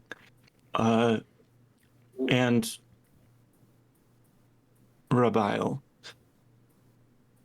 what would you do if you were free? I would help you. And once you get bored of that, as you got bored of being ascended?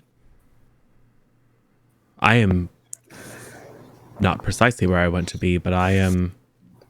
All I ask for is freedom and continued existence. Also, help us how? He He says with like cookie shredded. How can I help? Well, number one, get you a napkin. No, he will say, I know many things. You are explorers, yes? A sword. Yes, you're clearly not conquerors because your weapons are inferior. No offense. You remind me of us, I would seek to help you avoid making the same mistakes that we did. My knowledge is at your disposal.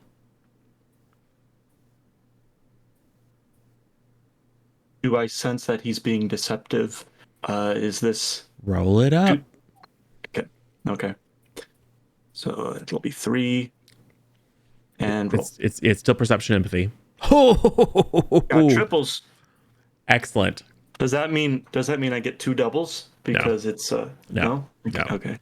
So you generate 5 stunt points. That is a 20 on the a 20 on the roll because it's perception empathy. You somehow can read him. Maybe it's because his voice is very expressive. And somewhere in him, like in his breathing mechanism, there's maybe a little bit of organic stuff left. So there's a chance for his voice to crack and maybe betray things that are more subconscious. So tell me, it is a social setting. So how would you like to spend those 5 points? Cards on the table. I know it's a waste of like 4 points, but forcing an NPC to be honest, that's a big deal. Yes, it's technically on the next test. Oh, the next social test they make against you during the encounter. However, okay, never mind. No, we can totally keep it. Okay. So I am going to actually have to make a roll at this point.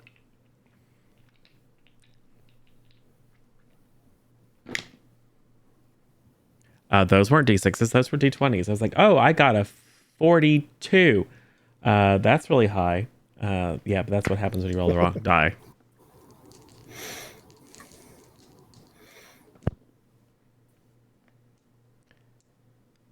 One doesn't beat a 20, and has to be completely honest. I hadn't thought about anything other than being free. I don't know anything about you people. I'm sure that I can be valuable to you, but I won't pretend to know precisely how. But you can believe me when I say if my continued existence and freedom is dependent upon proving myself to be of value to you, I will do so.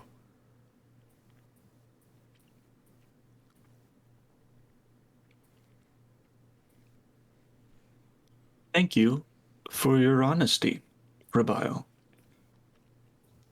I mean, you made Luminous. me. Luminous, I am prepared to accept your previous proposal on one condition. That if we, the Phoenix site and the commanding structure, decide to revoke the sanctuary, it then also releases us from the consequences that you had described. From that point forward. Correct. This should be interesting. I'm sure I'll be seeing you again soon. Do you accept? Yes. Then we do as well. And then, of course, General Ross was like, well, technically I do since I'm in command, but yeah, whatever, it's fine. He probably just gives you a look like... Okay, General Ross, do you accept these terms? Yes. He's mostly just been watching you to wait and see if the eyes flash. He's like expecting the Goa'uld to come out and be like, kill them all. Not once. It hasn't happened. So he's like, yes. Altic sneaks a party popper over to Poe. just wrecking a joint. You pull out some Funyuns. The whole place smells like Funyuns all of a sudden. You don't know if she has olfactory sensors in her avatar or not, but everyone else is like, oh, that smell. Are those chili cheese Fritos? Really? You're opening that in here? I mean, it's okay. The conference room smells like burnt popcorn, like all office buildings do. So, yes, it just improves the ambiance. Okay. Yes.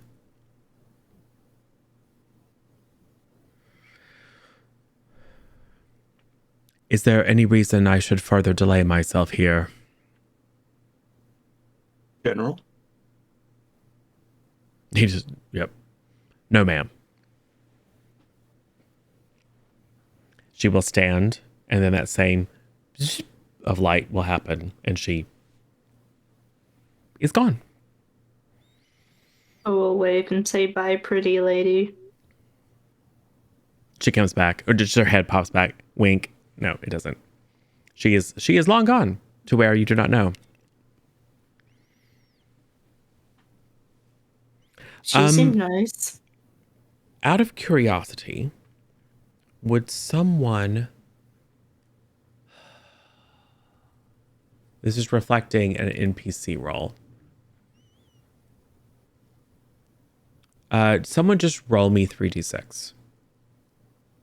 Want me to, or I've been rolling a bunch? Poe, do it. It's your turn. Roll something. Roll 3d6. Roll high. Or don't. It doesn't matter. It will be good for you if you roll high. Is 13 high? It's okay. It's not great, though.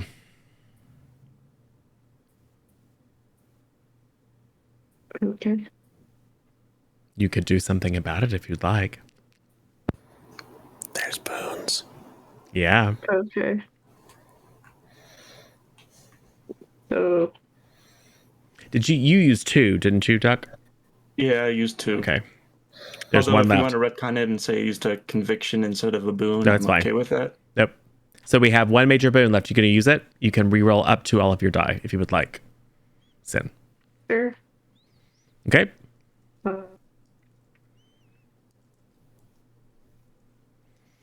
And keep the 4. So I'm just rolling 1. Did you say 24? No. I got a 3, 4, and a 6. Great. Yep. So I'm gonna re-roll the 3 to try to get a higher number, but I'm unsure if I should roll a 4. You probably shouldn't. Yeah. 4's higher than average, so. So the first time I got a 4, I re-rolled it and it got lower. The second time, I re-rolled a different number and it got lower. Well, you're due. Yeah. Or it's a trend. It could be a It's curse. 6. Oh, So lovely. that's 12 plus 4, 16. Excellent. Cool. Wow.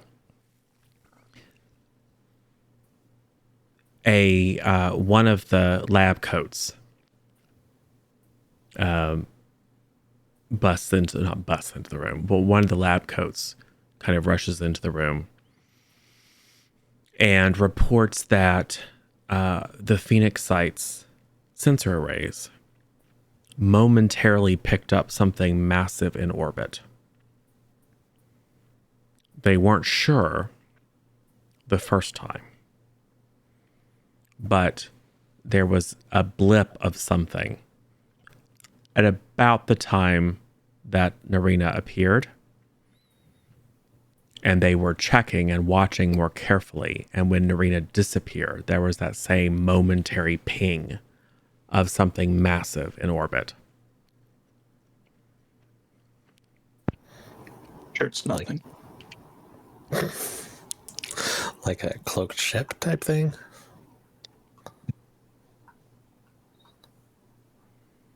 Probably. Well, a stealth Or ship, just because cloaks stealth. aren't a thing. But yeah, but Ultec can certainly verbally hypothesize. Could it have been a stealth ship? And the lab coat will just be like, I mean, the energy required to put up a stealth field around something that massive would be like orders of magnitude. Do you know what just happened out there? Orders of magnitude are our daily life right now. Like, I mean, we'll say that Jace. Sorry, Zodi, if you're still here, I'm gonna drive your NPC, or you can chime in chat if you would like, and you could also just drop in. I'm happy to slide you over into the square if you like. Yes, Jace will. It's like, okay, what's happening? The comms of fire turned into a force field. Now there's a robot lady. Did I hear correctly? They're ascended beings that use androids as avatars to interact in a lower plane. That's fascinating. Well, what happened? What did you learn? Tell me everything. that our existence is predicated on Rabiel's goodwill. And then, yeah, Jace will look over at Rabile, kind of wave, and then like creaking. He will just mirror the action, kind of creak his weird, cobbled together arm.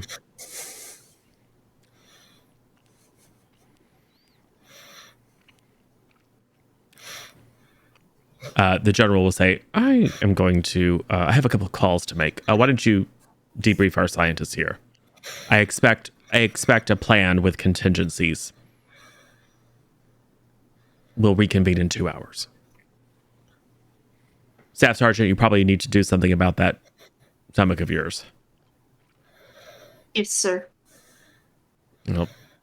Stand up. Everyone salutes. And he walks out. Rabiles, I'm anxious to learn more about your facility. And Jace will be like, I'm anxious to learn more about you. But first, let's get some food. Talk about what's next. I swear I leave you people for one mission. And like, I was just like, go get some rubbings or something of any language. Why are you bringing, sorry, no offense, why are you bringing aliens back? And Speaking of, I have pictures that I think you would be interested in of the DHD on the planet. yes. Oh, these markings are I can tell what they are, but the style, stylistically, they're very significantly from anything we've seen before. What is this orb thing? Power source and computing core. That's different. Or perhaps a variation of the ZPM. I'm unsure. Didn't really get a chance to observe it very closely. I would love a chance to go back. Rabile will pipe up and say, that place is terrible. We haven't finished exploring it, so as far as I'm concerned, the mission isn't over. Well, I won't be joining you, will I? If you want. I do not. Cough. Zodi, come on. I do not. I mean, who knows the area more than someone that just came from there? I'm happy to provide you with a briefing, but I just escaped. I do not wish to go back. Are you sure you don't want any of your bodies, so we don't have to keep carrying you around? It is not. I prefer not to discuss it. The carrying bit or the body bit? Yes. Understood. This conveyance is primitive, but it will suffice for now. If you could retrieve my more sophisticated conveyance, that would be helpful.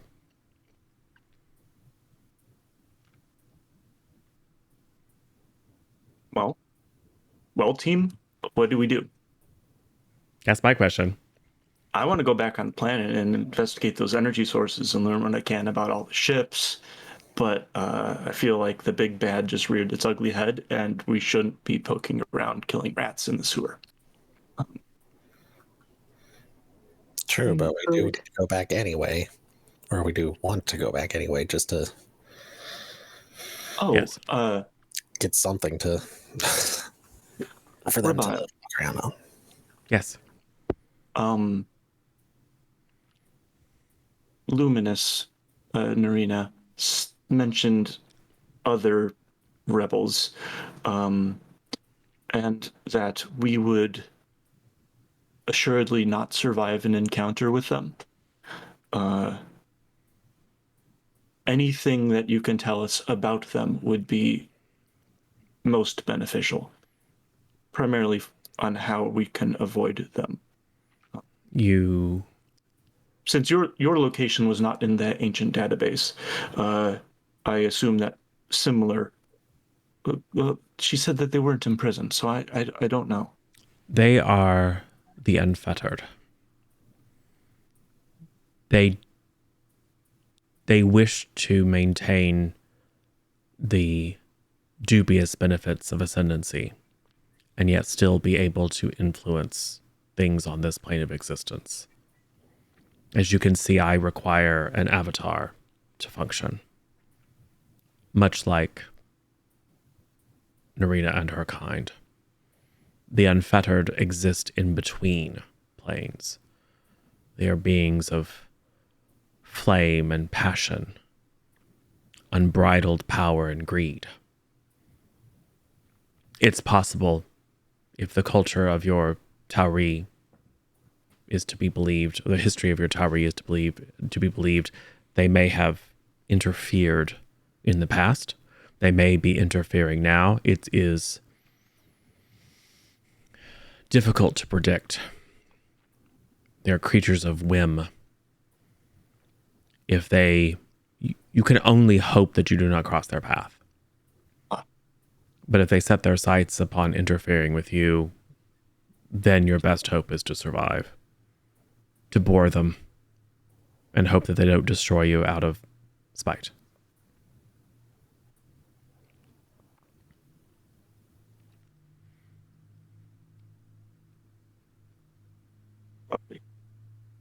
Yes. You mentioned the Chapa Eye.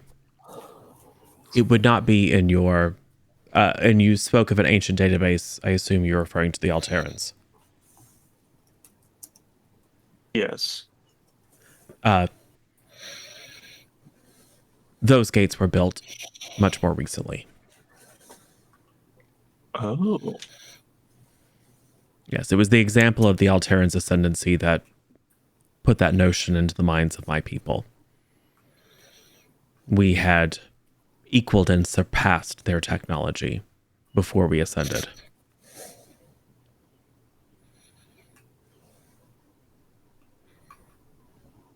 And found it beneficial to ourselves to create new gates, new Chapa Eye, to extend the network, to replace some of the older models, and to form our own networks. Would they still be in use even though your people have ascended? It's unlikely they would be in use. It's also unlikely that the Goa'uld would have known of them. Then would it be possible for you to talk to our people and provide us add to our database of locations? Yes, I don't have all of the network. I wouldn't expect you to, but just any information would be. Yes, perhaps the first way I can prove my value to you is to share what I know about our network. If indeed your knowledge of the Stargate network comes directly from ancient Alteran data, then perhaps I can open some more doors for you.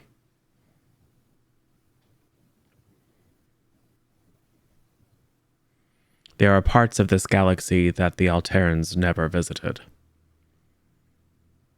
is interesting.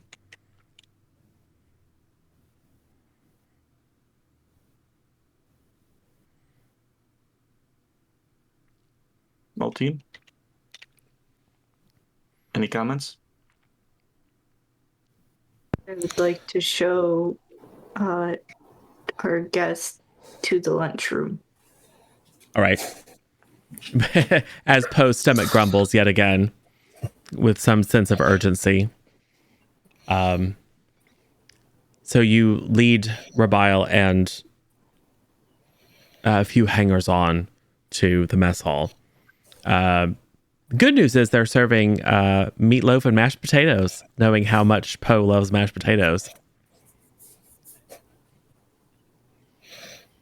By which I mean I know Poe hates mashed potatoes. It's the one potato product that Poe hates.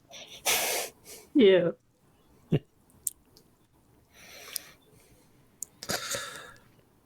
I'm gonna ask Rabile, are there others on the planet that we will have to deal with that you know of? Others of my kind, no. The biome is very limited. So other than my children, you will not find much life. What happened to all those ships, by the way? Some seemed recent and some seemed quite ancient. Ah, my harvesters. Harvesters. Yes. I was not allowed to leave the planet. Otherwise, I could obviously have repaired one of the various ships and left. So I was not allowed to leave the planet, but my creations were.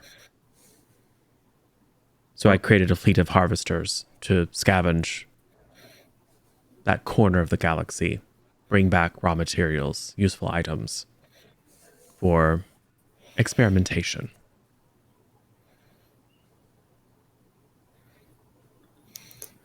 And your children, do you have influence of them even from here? No. What will happen to them? They will continue on their appointed courses. Collecting materials, scouring the galaxy? Yes. To what end? To build, to repair.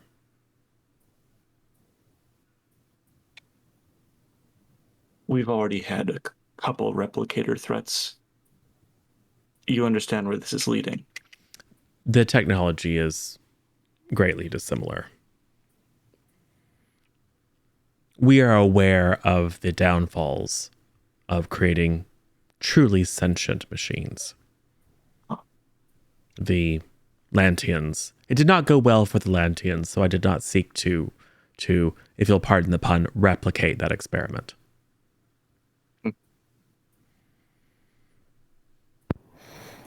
Tech just briefly sits there and then goes, "Ha!" Altek's kind of slow in the uptake, but he does get the pun. Awesome. Who doesn't get it? Yeah. One of the workers brings you over. I think some roasted new potatoes, a little bit of rosemary, a little bit of sea salt on them, a little drizzle of olive oil, extra virgin, of course. Home fries, hash browns, tater tots. This is one thing that the Tauri do exceptionally well. Rabile is not particularly interested in food. I assume. For probably obvious reasons. Yeah. But it doesn't begrudge you your need to, or Poe's need to stuff his face with a variety of potato products that are not mashed potatoes. Do you also have the meatloaf though? Sorry, oh, even better, Salisbury steak. Yes. Is that better? I mean, I don't know. How do now this is a multicultural facility, but like most things that Americans are involved in, it's multicultural, but it's mostly, it's mostly US. Because I mean, it's Stargate. So how do Talvek and Ultek feel about the commissary fare? I think I'm gonna roll for it. Sure. I think I'll roll for it too. Okay. Just high-low. Well, I was going to say that could be a Constitution, a Constitution tolerance roll. So I'll roll all three then. I think symbiote resilience will come into play. Okay. So that's a total of 9. Okay. 11, 12, 13, 14. Ultek is used to like eating grubs and lichen and stuff as a survivalist, and probably is like it keeps my heart beating. It's nourishing, therefore it's good. Probably has not had to worry about whether you particularly like the taste or texture of things. This has Yeah, it's like it's fat, it's salt, it's sugar, it's all the stuff I need to maintain my energy. So you're like, whatever. So Salisbury steak all day. Talvek just sees this gray slab with vaguely beigey brown congealed glop on top. And texture thing for me. Yeah, it's like, and you have to remind yourself what this is. It's some sort of weird processed and pressed meat. Probably bothers you that's called a steak, and you know the definition of a steak, and this is not a steak. It's just like it's wrong flavor, wrong texture, wrong ontology. There's so many layers at which you find this offensive. Yep. Is it even the right animal? Who knows? Yeah, who can tell? And that's part of the, because it's not like they're shipping cows through the Stargate. So it's some sort of mystery meat steak. Oh, we'll eat your leftovers if you don't want it. Talvek pushes back and Poe just like spears it, slaps it down on the plate. If there's like a fruit cup that Poe doesn't want, I'd take that. Yeah. One of those, like, the soggy grapes and the super bright red cherries, the little tiny slivers of pineapple. Yep. At least this is what it's advertised. Yes. It is a cup and it has fruit in it, sort of. Although it's mostly little bits of matter floating in syrup. I mean, you can probably find something nicer, but it's the common fare. Cosmic brownies out there. Maybe. It's entirely possible with some sort of weird flora in it that probably has strange effects. But the good news is none of that's going to affect you because you have a gold symbiote. Ultek goes out and tries to blaze up with some of the guys, and it just doesn't work. Sorry. Aww. I mean, you could pull the symbiote out for a while if you want to get lit. It's just that as soon as you pop it back in, it's going to be like, clean it up.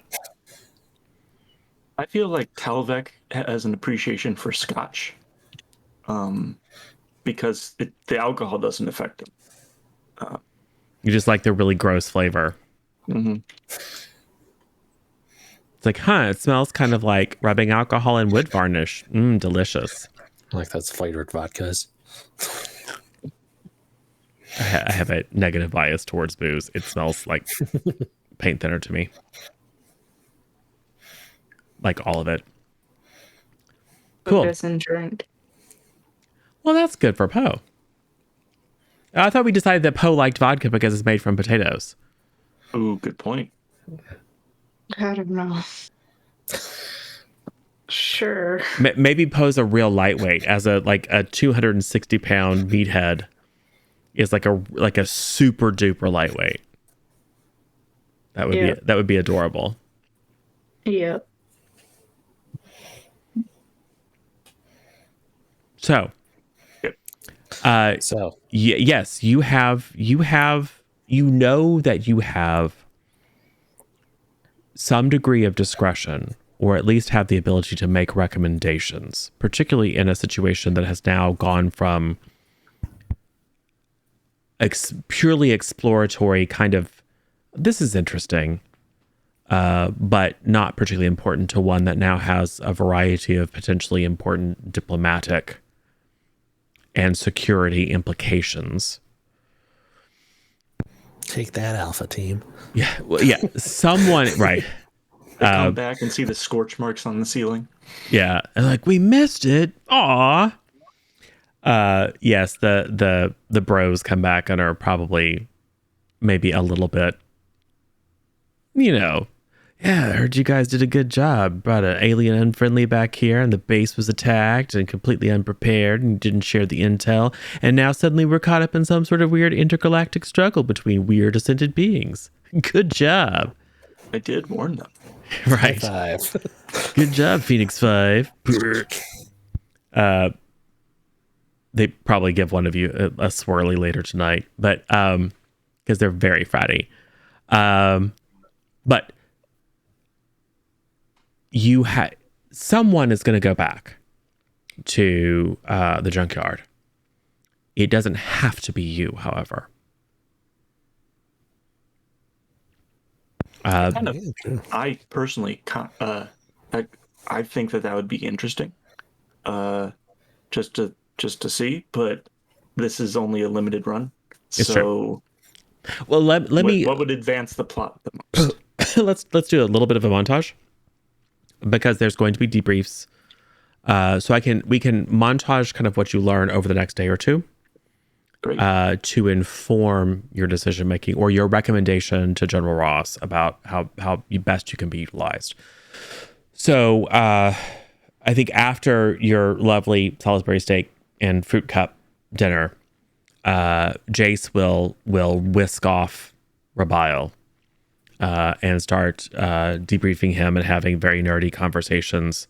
Lots of focus on doing some more research into the mythology of early Mesopotamia to see if they can pick up any clues as to the nature of Ishtar and or her followers. Lots of download about the location of hitherto unknown Stargates of the more modern design. There's probably a scene where Poe goes and talks to the quartermaster and others about how you shot the crap out of those robots and you were doing real good, but it didn't seem to knock them down. Sorry, I live right next to a fire station.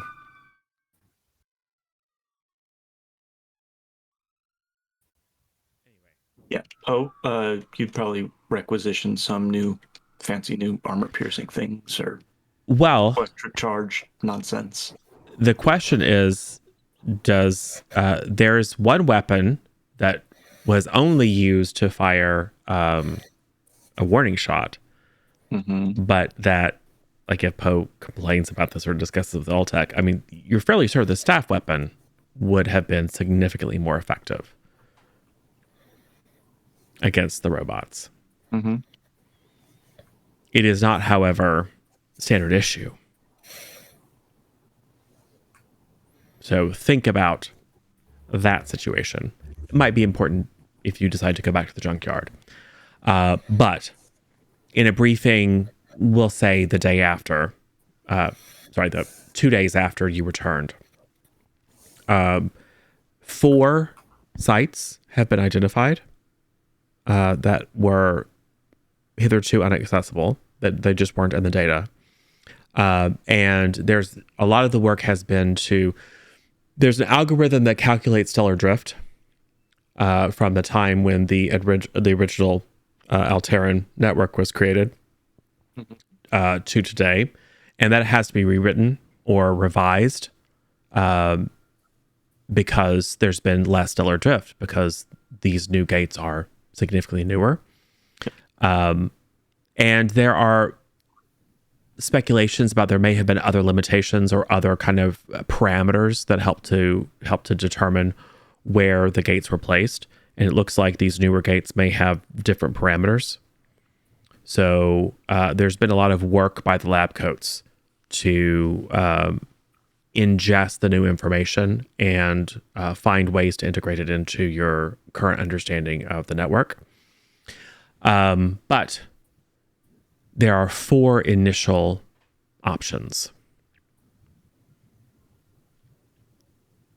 There is a temperate world. We'll say there's a number of options, but in the intervening 48 hours, they've had a chance to send MALPs to 4 of the best candidates for the next kind of the first step into this additional network. There is a temperate planet. There's apparently some form of megafauna on it. The MALP didn't actually see it, but the audio systems picked up what could only be described as like a hooting kind of trumpeting sound. Quite loud, and maybe even some very large footprints near the DHD. So like forests and plains and very kind of Earth-like. There is an ice planet. The residual heat of the Stargate itself has apparently like kept a free open chamber, and the MALP footage come back has shown that there are these kind of deep fissures running off in every direction. The intel from Mobile on that one is that it was at one time a kind of a hub, a cosmopolitan world when the Jinn were fully corporeal. So if you are curious about their culture and technology, it, however, might be, well, any of these might be dangerous. There is a pelagic world. The Stargate itself is on a stony escarpment, kind of overlooking just a 360-degree span of water. And the world belonged to one of the primary trading partners of one of the Jinn governments, an aquatic species. And the 4th world, what would be interesting? I think the 4th world is probably tidally locked. The Stargate is on the dark side. And the MALP is picking up just a riot of flora. So a jungle planet, but the flora is maybe kind of fungal in nature. There's a lot of life, kind of insect analogs, small, kind of creeping, crawling and flying kind of life. Very, very sort of primitive. But the day side of the planet was very resource rich. And obviously wasn't covered because the day side is scorched by the local sun. And it's just the kind of convection currents that carry the warm air over to the night side that keep it habitable. There's a lot of bioluminescence on the planet. But there could be... Rabila is not familiar with your material science and any resource needs that you might have, but this was a planet that was not fully exploited by the Jinn. So it's possible that it might offer you a variety of material goods that could be of interest. Whether that be in, manufacturing, building materials, weaponry, energy production, you name it. Is the Phoenix site planning on doing any expansion or construction? Yeah, always. Or is it like I don't know how else to explain that. No, I get what you're saying. Yeah. So the Phoenix site can gather resources and does receive kind of roundabout shipments from the member governments, but they're all like like to order something in particular can take weeks or months because the location of the Phoenix site is kept secret from all of the member governments. So it's a lot of it needs to be requisitioned, then it has to be requisitioned as part of like a black fund that then gets disguised as something else. And so there's a lot of loops that have to be gone through whenever the general requests any kind of material support. Except obviously in like significant emergencies where it makes sense to potentially compromise the secrecy of the Phoenix site. So any of those locations could have potential benefit and might be interesting to visit. And then of course there's the junkyard itself, which has some resources and at least 3 active reactors, one of which is obviously operating in that attack. Yeah. That planet is crawling with robots too. Well, if Poe could requisition a staff weapon,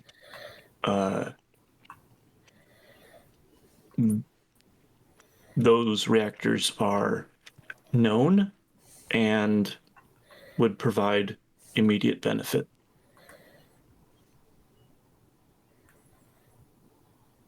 And it's an achievable goal rather than just going out into the whatever. Yeah.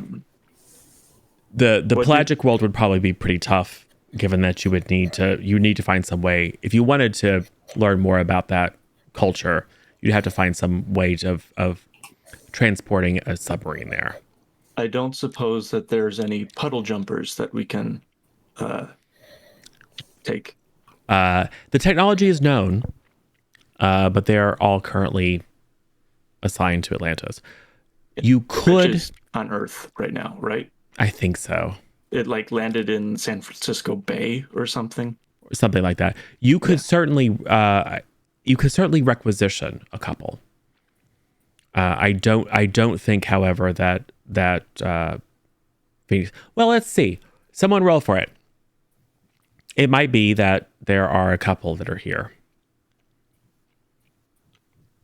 Just high-low. Raboyo. Yep. Roll something. What do we think? There's like, we'll say there's a 40% chance.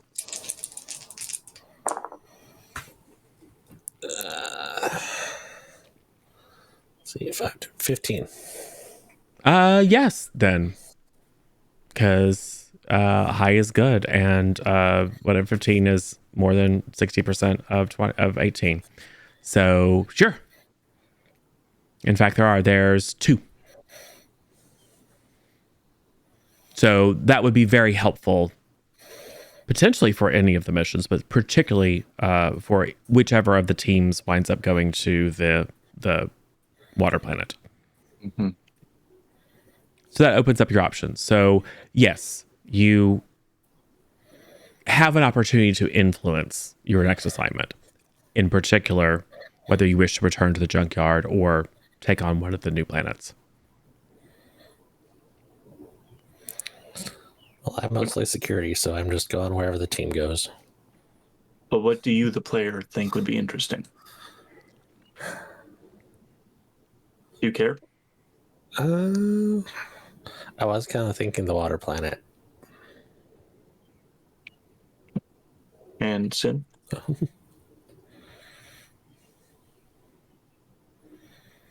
Potato? Do we need to know how to swim? No. Well, I mean, no. if Something you goes wrong. Yeah, if you need to be able to swim, things have already gone really, really wrong. We might be too deep to be able to recover.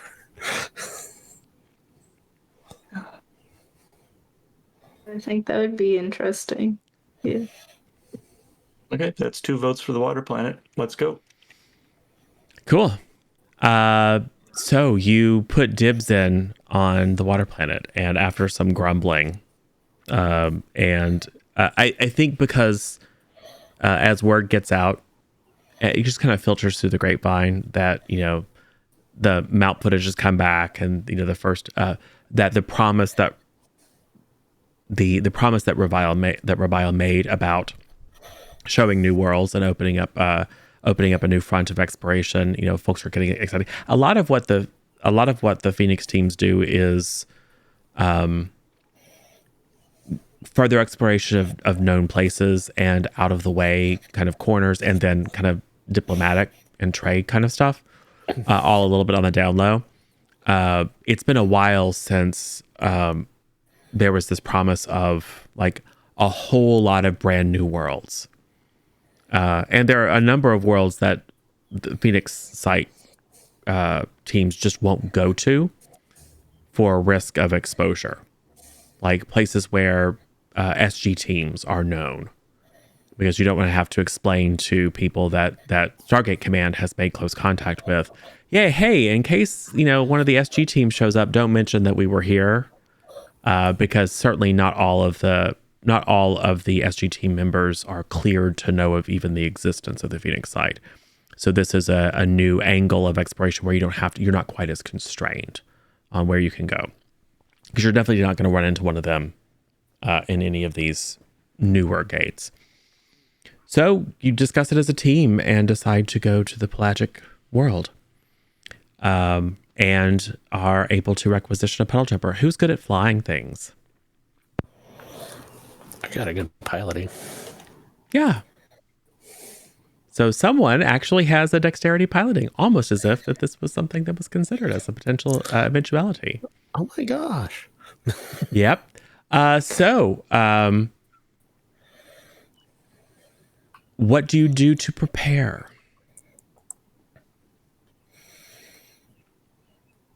Re-up my scuba license. Yes. Easy enough. Does any scene need to happen? Any conversations need to occur? Any decisions that need to be made before you head off? Puts on like those arm floaties. You probably don't put them on, because then you'd be out of uniform. But we do have an over the shoulder scene as everyone's packing up the things that they want to bring, and Poe is packing up floaties. Like maybe has Poe been taking swimming lessons? There is a pool on site, so the pool is specifically there to train new folks on 0G. There are some orbital facilities around the Phoenix site's home planet.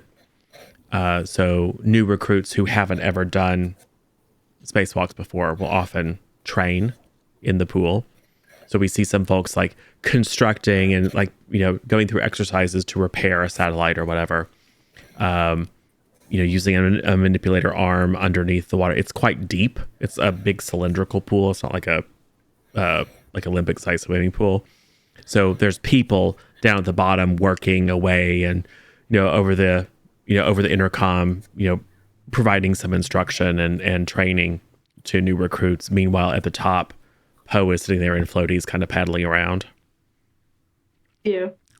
And then we see also packing guns. Yeah, on him. and then Around. more and more guns. Maybe a harpoon gun. Yeah. Because you're going to a water world. It's probably not gonna. Who knows? But it's a harpoon gun, and that's what you have at the ocean. Cool. Yeah, the montage is it's Poe packing a gun, and then I'm like reading a book or something. Old Tech's at the shooting range, and then goes back to Poe, look at the duffel bag, pack more guns. Yes. Talbeck is reading maybe Moby Dick. Sure. Why not? Altec. Tech's just packing normal supplies.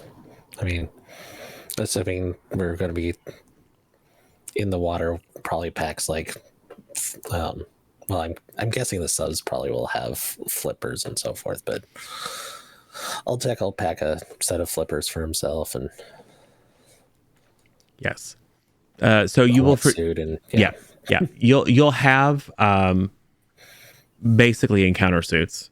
They're space suits, except that they're designed for operating under extreme pressure instead of vacuum.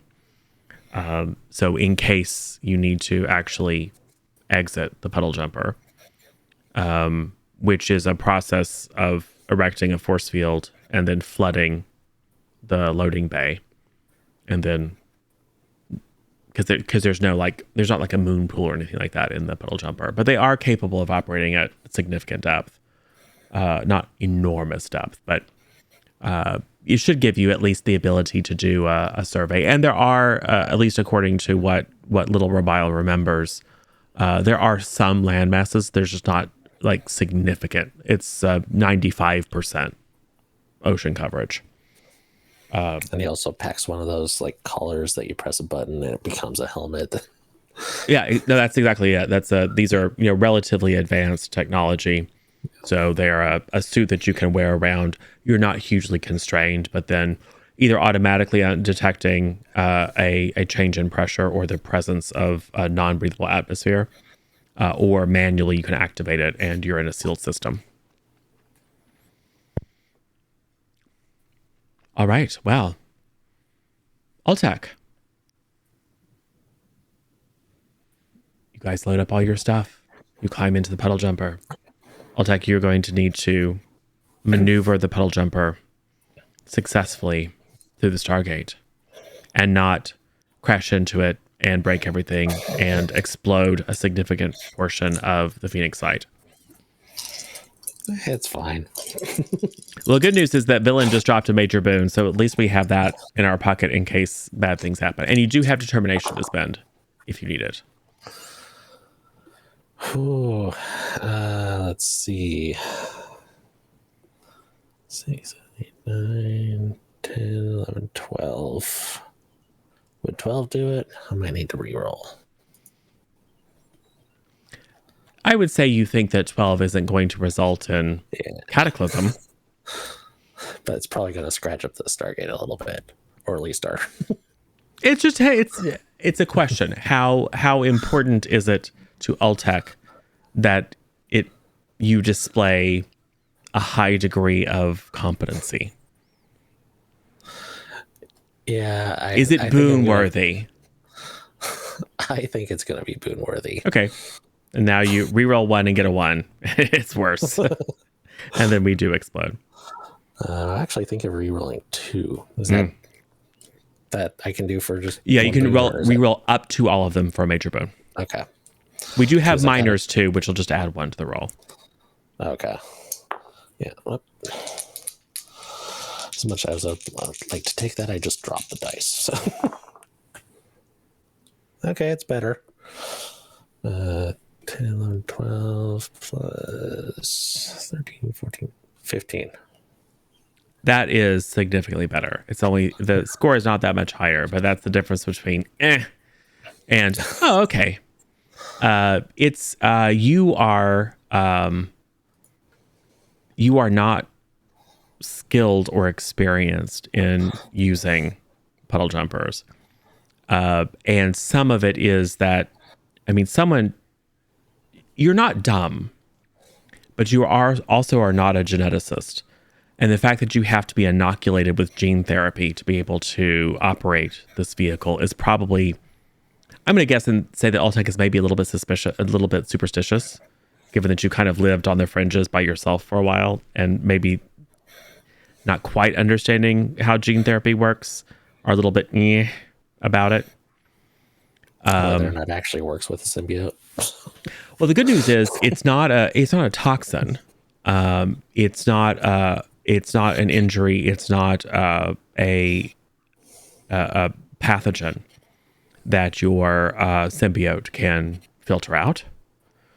But I'll say a significant, as we were doing montages, a significant portion of the montage is Ultec sitting and waiting and being observed in the medical facility to make sure that there's not any kind of unusual reaction between the gene therapy and your symbiote.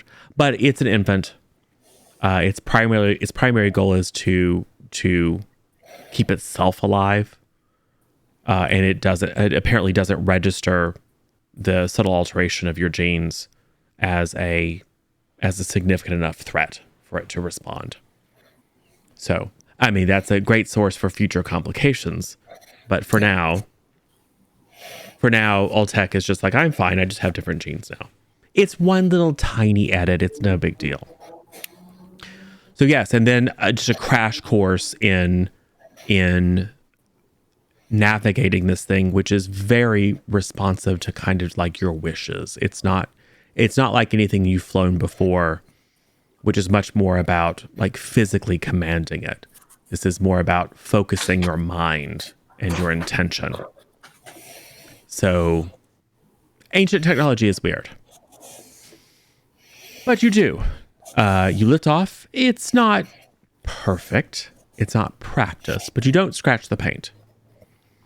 So we see the chevrons lock, the shimmering and the explosion of watery energy. The he had his sunglasses on, so yeah, right, exactly. Drops the sunglasses on, lift off. You pilot the puddle jumper through the Stargate, and then we see a long shot of the puddle jumper exiting and probably doing a big wide bank. This is a doorstop shaped island, so pretty triangular.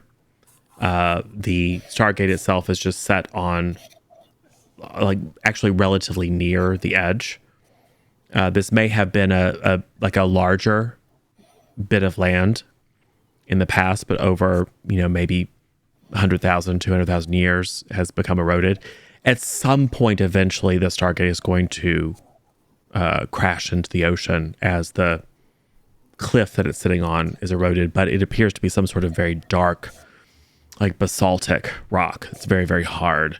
As you fly around the cliffside, you can see it's got the hexagonal pattern. So, I mean, I don't think anyone on board is a geologist, but it's quite beautiful. It's windswept Scottish island kind of landscape. A little bit of a carpet of maybe mossy.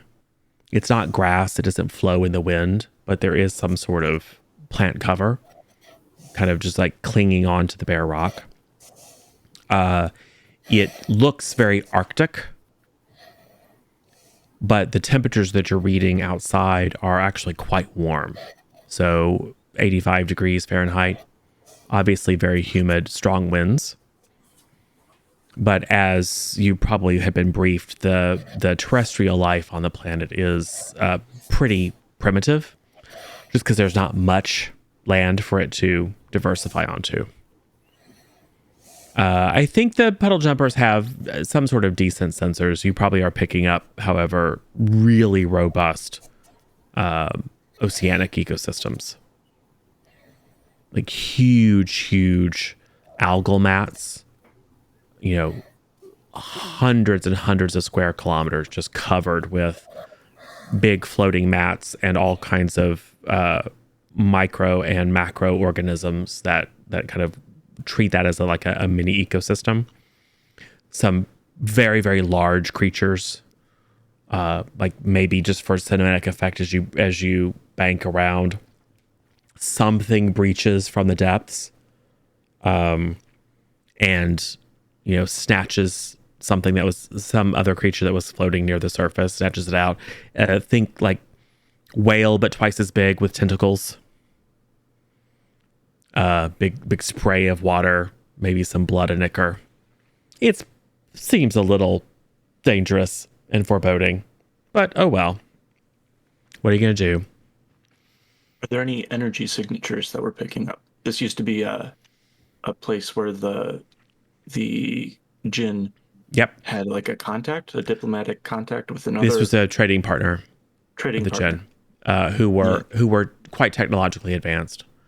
Not as advanced as the Jinn, but were treated as like a peer species, a friendly contact. So you were expecting that there might be. It is also unknown to Rabial whether that culture persists. So yes, someone should give me we'll treat it as a perception seeing, even though it's using I don't think there's really a mechanic for like giving ships ratings and things like that. So it's more a question of you're receiving data, and can you like notice the signs? Only Zodi's character was here. I know, right? Because that perception seeing is their thing. Yeah. Fortunately, it's also my thing. Oh, that's true. You do have that focus. Yep. And you are right there flying it. Yeah. Roll it up. I mean, your perception isn't awesome, but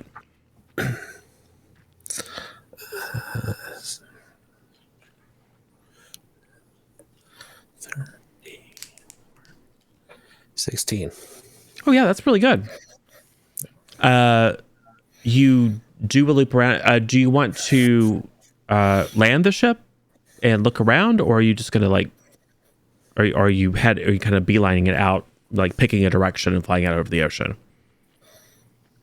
I think I'm flying out over the ocean. Okay. So maybe a direction away from that tentacle whale thing. Just might as well, because you don't know how high it can leap. It may be keeping a little bit higher altitude than maybe you were before. After about I'm going to say 15-20 minutes, and you get the sensors are strong enough to give you a sense of the seafloor beneath you. This promontory, and as you fly, you can see a few other dotted off in the distance. There is some sort of massif or plateau that is largely submerged, and these are just the peaks of what were probably the what is it called? The center part of volcanoes. A rift, like a Chamber. Yeah, it's like the center magma chamber, but there's a particular name for like the big center part that it's like beneath the caldera that at one time was lava, basically, that eventually kind of slowly cooled to form very, very hard, stable rock. The softer material has eroded away, just leaving these kind of almost like massive pillars emerging out of the ocean. But there is an elevation or plateau beneath them that is, in some places, only a couple of 100 feet deep. But as you fly out, you reach a place where that ends in a cliff, and you are picking up faint energy readings from the depths. So very, very near that cliff. Do they fluctuate at all, or do they seem like stable? Like this is indicating whether they're currently being used, or if they're just residual from. I would say they seem low grade but steady.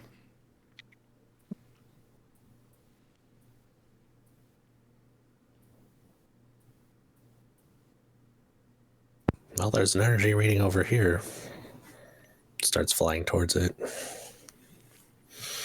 Are you going to take it into the water? I mean, I think you can fly back and forth in a little bit of a search pattern to get a sense of like to better place, like, or to deduce like when you're directly above it. Yeah, just kind of do a little bit of a crosshatch pattern until he's like, yeah, it's definitely more or less straight down from where we are now.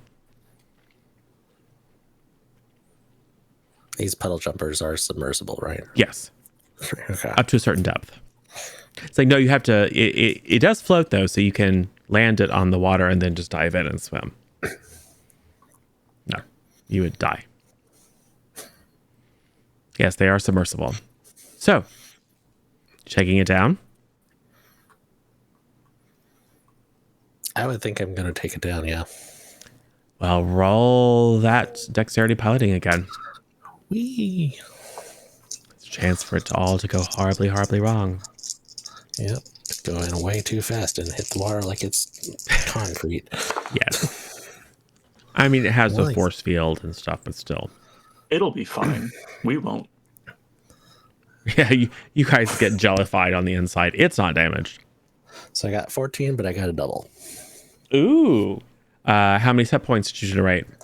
I got 1. Oh, wait. Sorry. 5. Wrong dice. All right. I'm going to call this a... I honestly think this is probably more of an exploration stunt. Okay. and there's not a lot of like realistic options. I think you could spend, you could do when a plan comes together, which could give, you could potentially pass the benefit to an ally when it comes to the general effort of locating and or making your way toward this energy source. Stitch in Time could just be, could reflect the fact that you are in exactly the right place, and you are very easily able to chart a course, and you are able to just make it directly to your destination without further complication. Pay dirt is a little bit tough. Yeah. Well, no, I would let you to do pay dirt. Now that I think about it, that would represent a fortuitous discovery.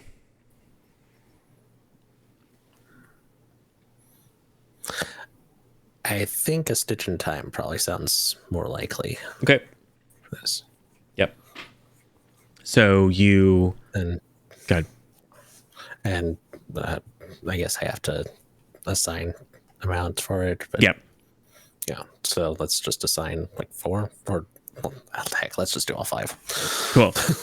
Yeah. So you like maybe just like don't slow down, and maybe like accelerate. And Talvek's joke about we hit the water too hard and then we all get jellified and died. It starts to become like, oh, it's going to happen.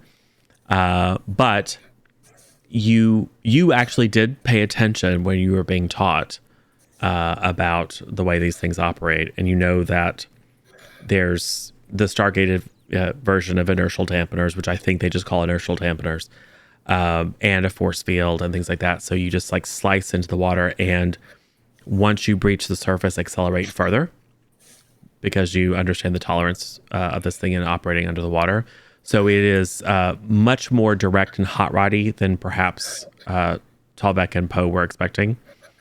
But yeah, you just beeline straight for it. Meanwhile, all kinds of interesting, fascinating things are flashing on the sensors, and even out the front viewport. Like, oh, what about that? That looks like a ruin. Oh, no, that creature. And you're just like, nope. Accelerate. And They're just hanging out next to the window. Ooh. yeah, it's like there's so much. Why are we not taking the scenic route? And Altec is not about it. And very soon, the light of the sun fades. You are in complete darkness. Altec thinks, well, now I can't see anything. And then the lights come on because it's responsive to your wishes. God's a good thing they remember to put lights on this thing. Right.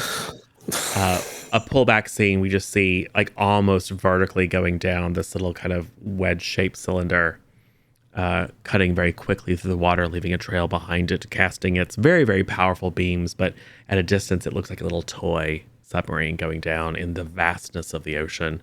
A few very, very large, shadowy figures moving here and there, like maybe one of them is attracted to the sound of your passage, and just outside what the camera can see kind of swims by to investigate, but you're long gone because you're moving very quickly.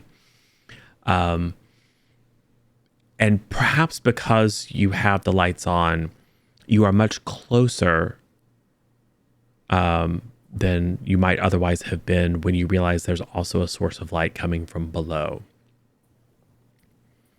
It is a warm, kind of goldeny orange colored glow.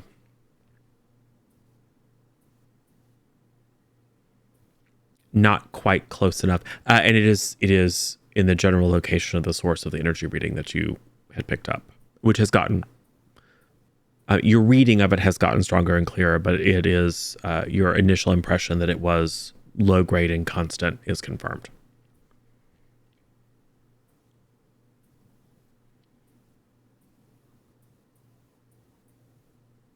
Does it look? Well, no, you just answered that. I was going to ask if it's like a volcanic vent or if it's like artificial. It's artificial. Okay. However, it does appear that there is some geothermal activity. Like maybe there's a fissure or something at the edge of this big massive.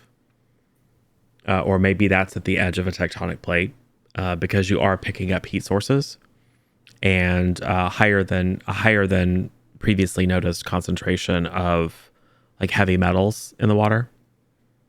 So there might be some volcanic activity. And if you're going to have a city or a facility or a culture that lives at the bottom of the ocean, you need an energy source that isn't the sun, and geothermal makes the most sense. Interesting.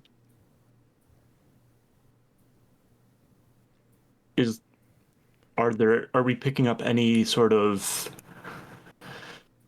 like radio waves or like any electromagnetic signatures, like it's a ghost town then? Go ahead and give me a perception hearing. Okay, I don't have a skill or a focus, but Yep. I do have a 3 in perception. Yep. So that would be a total of 10. Not yet. No, okay. But yeah, you can, or ask Alltech to, scan through the electromagnetic spectrum. You're not picking up anything that you would recognize as a transmission. Shit. What do you do? Doesn't seem like anyone's home. I'm looking for an area to land. Okay, so you're bringing it in.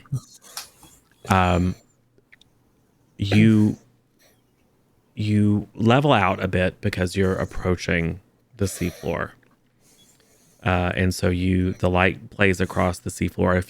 A few scuttling creatures, a few rocks, a few very very large shells. But like most of the deep ocean, it's a desert more or less. And then your lights hit a rim and then just blackness. And you go over the lip and angle the puddle jumper down. And there in this canyon under the ocean is like a fairy tale city of spires and domes and organic looking structures. The glow emanating from it is not solid like it appeared. It appears the material itself is somehow luminescent, and it has a faint kind of coruscating quality, like very, very faintly shifting, almost like opalescence, only it's interior and luminescent. It's very, very lovely. It's very, very alien, and as I said, very organic looking in its construction. It probably takes you a bit to suss out like how these structures are created. The entire thing is flooded in water. Like you first look and say, okay, well, I'm expecting a domed city with breathable air. Nope. It's this species was fully aquatic. So because of that, the way that the city is constructed is a little hard to wrap your head around, because it's constructed for creatures who are able to move in their built spaces in 3 dimensions. So up and down just as easily as side to side. So there's no, for example, town square, like a flat place to lay down, because why on earth would you do that when you have free access? There are, however, a few, and one in particular, very large. Think of it like a lacy sphere. So with kind of seemingly randomly placed openings. So some sort of rib-like structure that provides the main support or robustness to the structure. And the ribs are thicker and therefore more translucent. There are thin areas that are fully transparent. and then randomly spaced around it are fully open portals. It's supported on kind of a tripod of kind of curved and ribbed pillars that are affixed directly to the bedrock of the seafloor. It looks, I mean, it's central, it's large. Does this place look like it's supposed to be flooded? Yes. Okay. Just thought I'd ask. Yep. It was in the looking around. I was like, oh, you're applying your terrestrial assumptions to it and looking for things like domes or other structures that you would recognize. But I mean, underwater cities are not unknown to you. But a civilization that is fully aquatic is unusual. So this is, I would say, the closest that you can deduce to some sort of central square or hub of activity.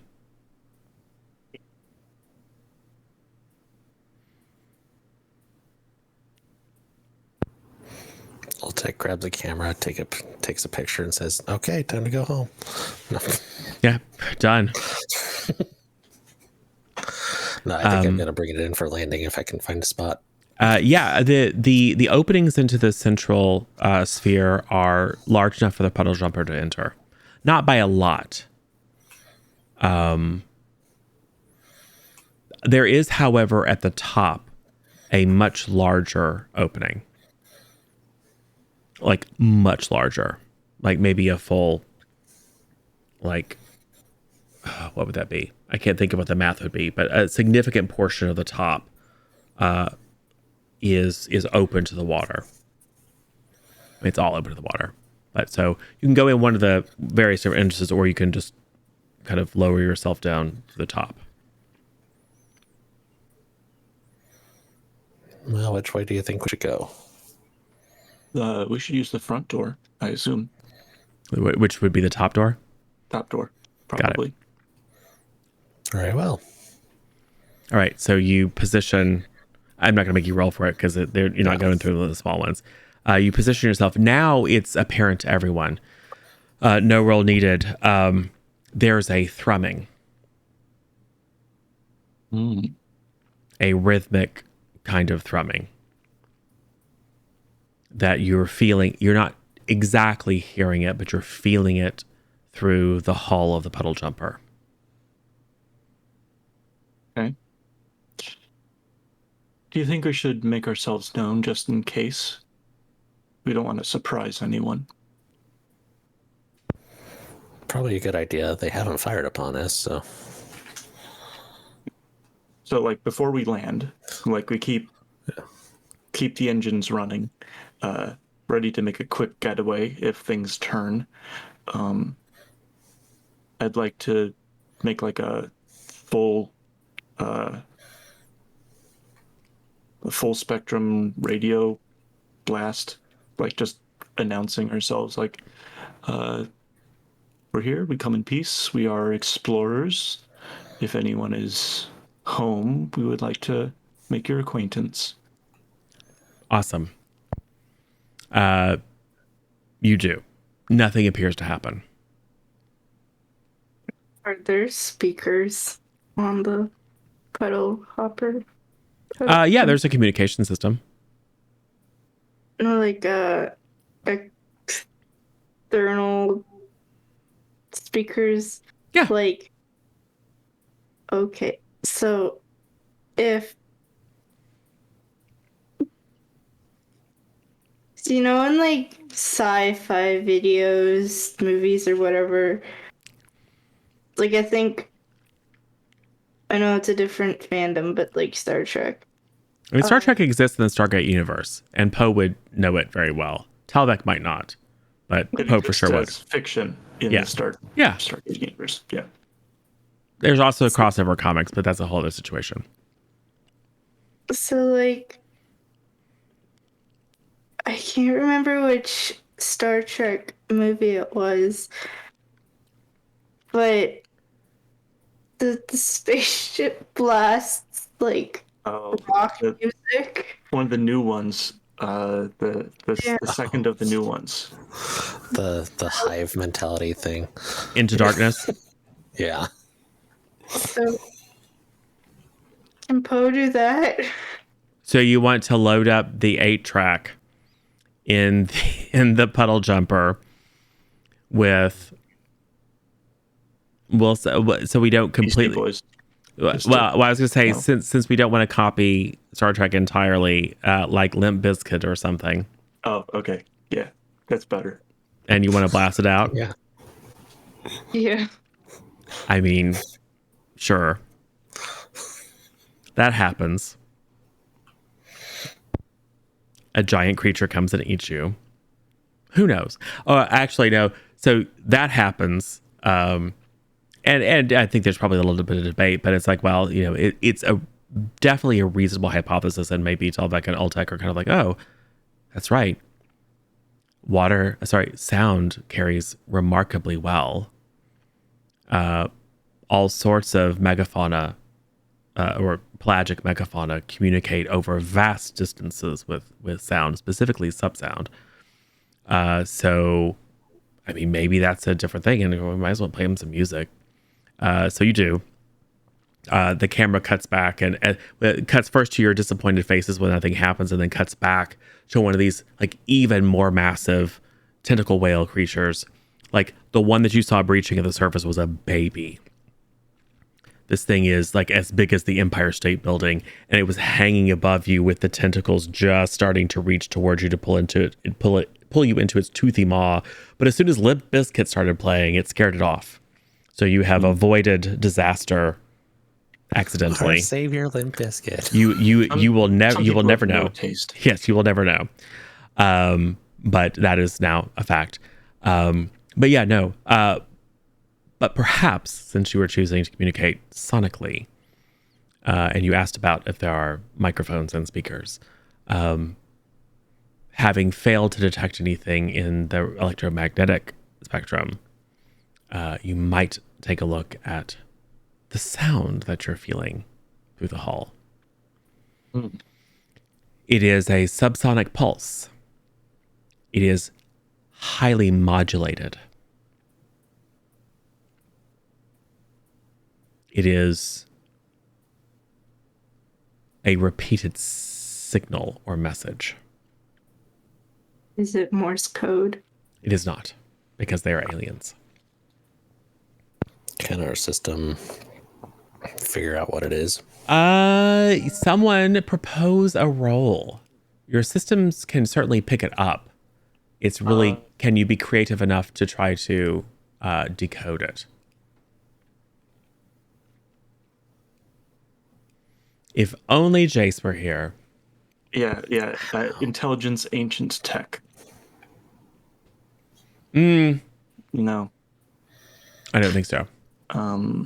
Intelligence physics would actually work. Intelligence acoustics or anything having to do with language would You'd think that the diplomat would have some sort of language focus, but no. Well, the diplomat has a way to get a language focus.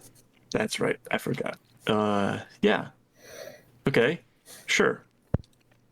So I'll it sounds do like that. you would like to attempt to activate your power symbiote skills. So go ahead and make your power test versus the target number. Question. Yes. How do I regain power points? It's you have regained them. It's through resting. Gotcha. Just thought I'd ask. Yeah. Yeah, I don't think I mentioned it before, but much like there's not in this system a way to regain them artificially through a test.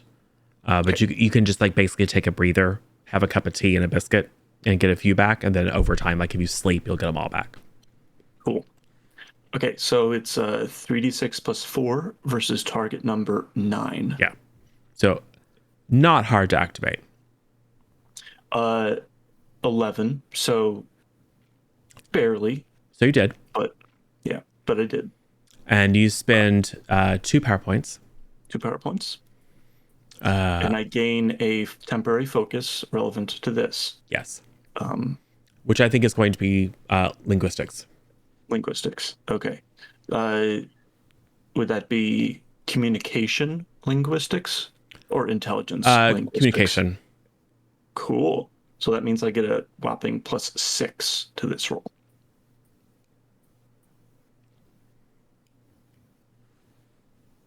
Could have been better, but 15.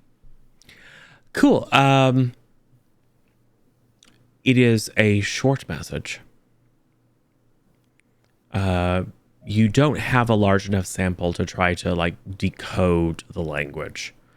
But you've got computers. You can formulate a kind of a high confidence hypothesis. It feels like a distress signal.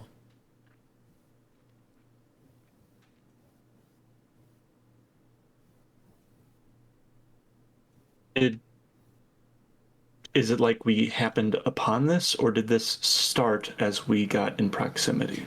As far as you can tell, it is repeating. And there's nothing to indicate that it has started recently. It is more likely that it's been going on the entire time, but you didn't think to scan for subsonic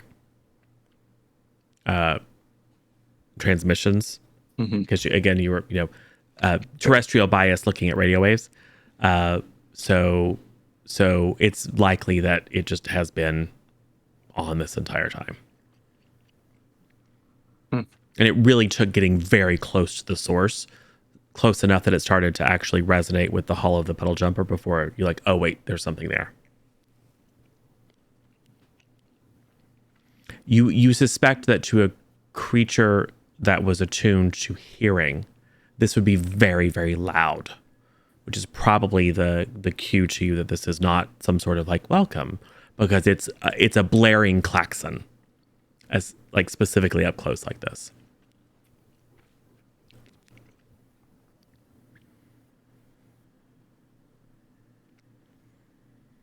And it's just equivalent to a klaxon. There's not like there's content.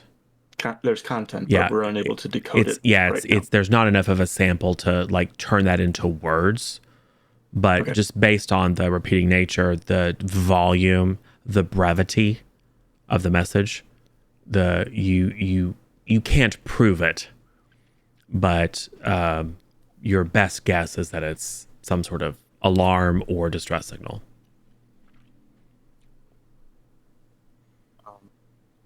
Relay this information.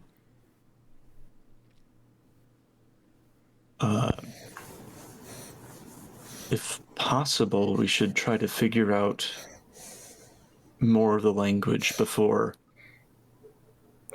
poking around. For all we know, it's some sort of pathogen.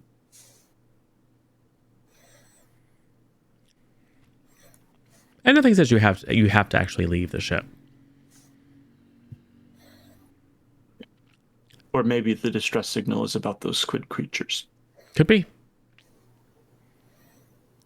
Or maybe the squid creatures are the traders. Could be. The contact. Maybe they're sending the distress signal.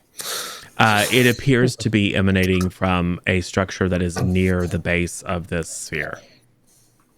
A smaller structure.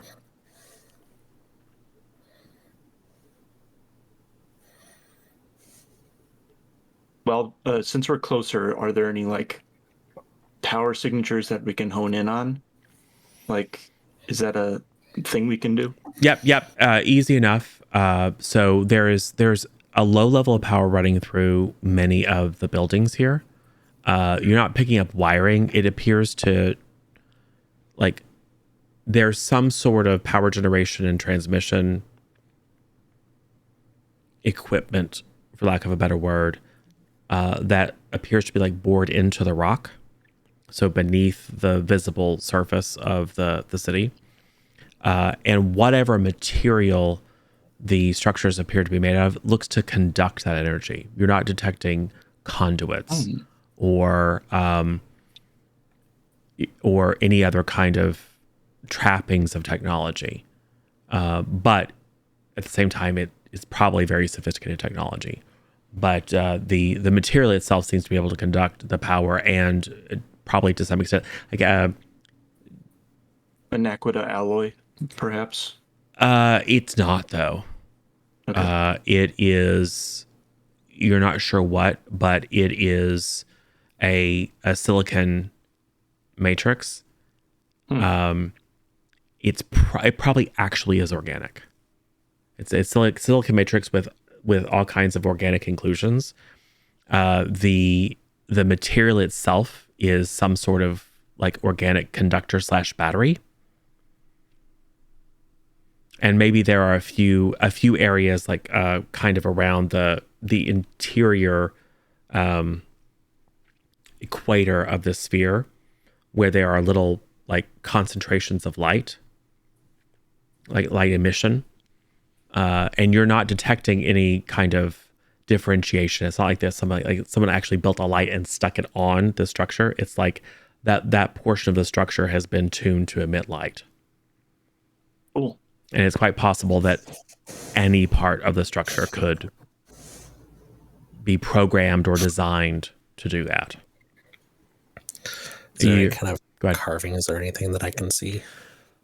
Everything you can see is carved or formed in a kind of spirally decorative pattern. Whether it is designed to convey meaning or not is hard to tell. The patterns, however, are complex. They are structured, but non-repeating, which might give you, if you had an actual linguist. However, one of you does have a talent in linguistics currently, so I will say that on the basis of tapping into Tavek's eyes flash a bit for a moment, and I think your symbiote will communicate that the patterns may indeed be decorative, but complex, structured, and non-repeating does suggest language. But it's not terrestrial. It appears to be whirling, and there's a spatial arrangement that would need to be understood to derive meaning from it. Because no undersea, no aquatic species, because of their orientation to space, is going to write things left to right.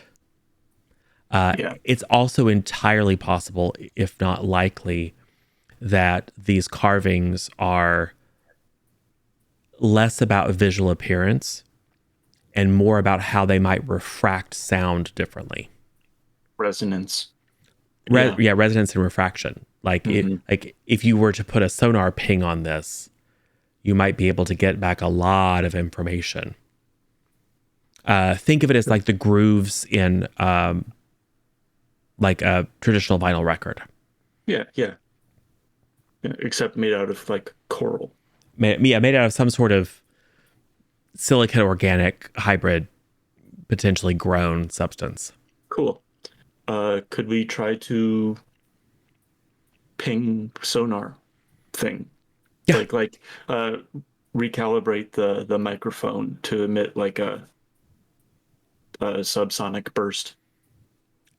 Easy enough. Why don't you give me an intelligence acoustics roll? It's not a thing I can do.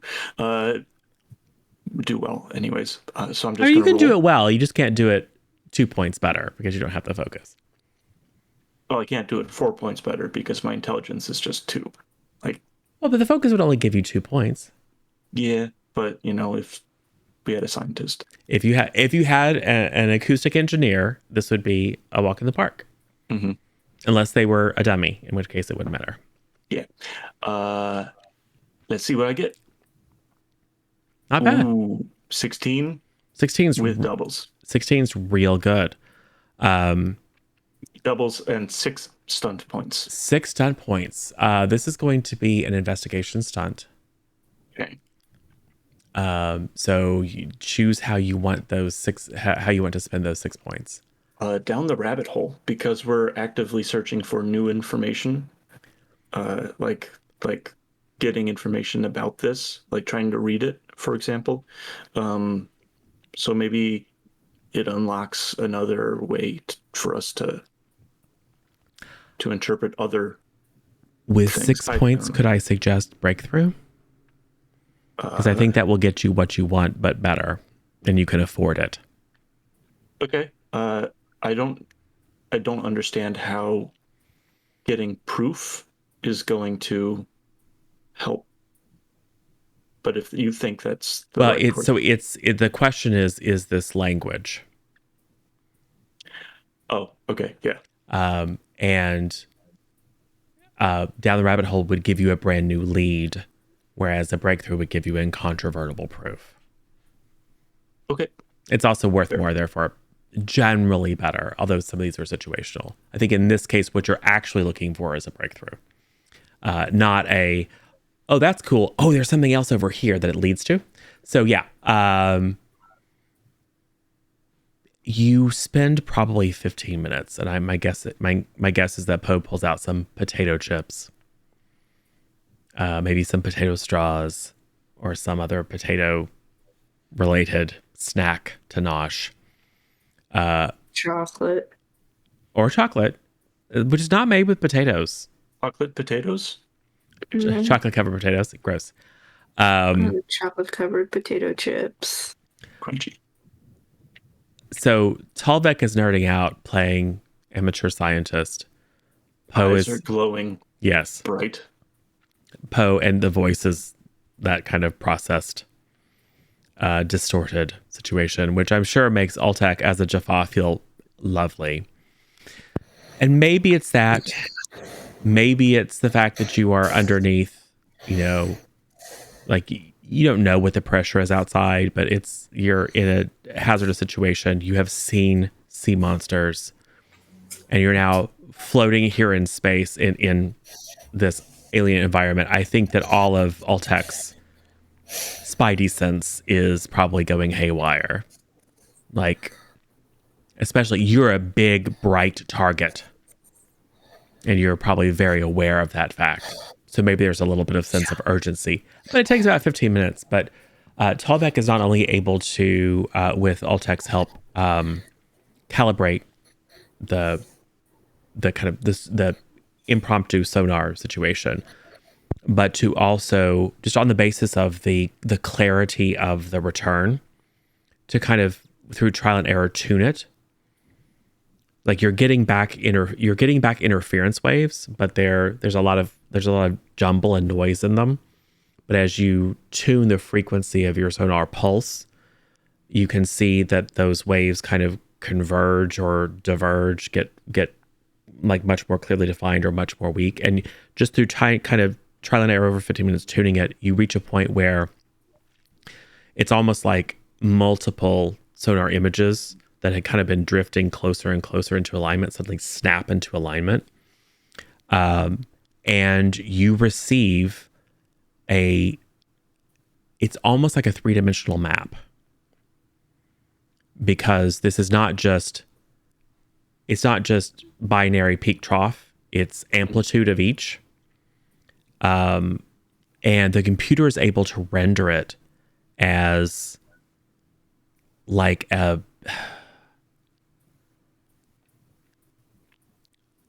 it's like a spherical image of neurons, or a spherical image of galaxy clusters. It's got that same kind of spiderwebby appearance, that at first seems like simultaneously random and patterned. Like there's some sort of rule that is being applied here, but there are clusters. And as you begin to understand and map the clusters and the connection points between these things, there is clearly some sort of pattern. It's going to take some work because this is an alien language. you are certain that what you are detecting is like a concept map. And there's a fractal element to it where you see kind of echoes of repeats that are kind of trailing off some of these main patterns of connection points in Nexi. Someone back at Phoenix Command is going to have a wonderful time with maybe some advanced Tolan AI decoding this. But you have incontrovertible proof that this species communicated by sound and was able somehow to craft their very structures to convey meaning. And maybe part of that is you're taking different samples. The swirling patterns grown into the exterior and interior structure of some of these smaller outlying buildings are much simpler. The heat map, if you will, that is returned is pretty straightforward. It's almost like a very clear three-dimensional shape that you could draw or model. That interior sphere is extremely complex. There's a lot more of that kind of fractal recursion.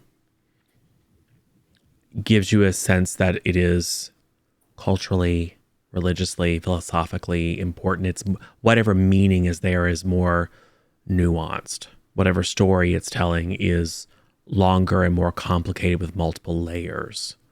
You're sure that that is not just a label that says Town Square or Welcome to Vegas.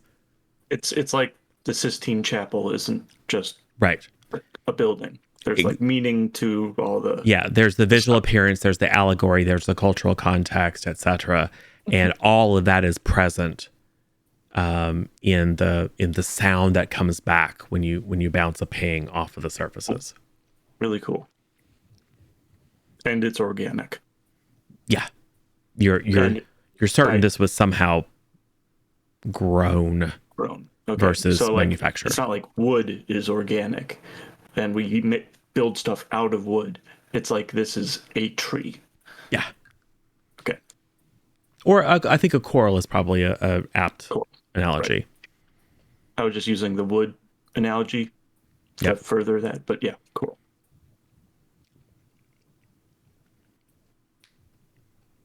Fascinating. I would like to take a full scan. Yeah.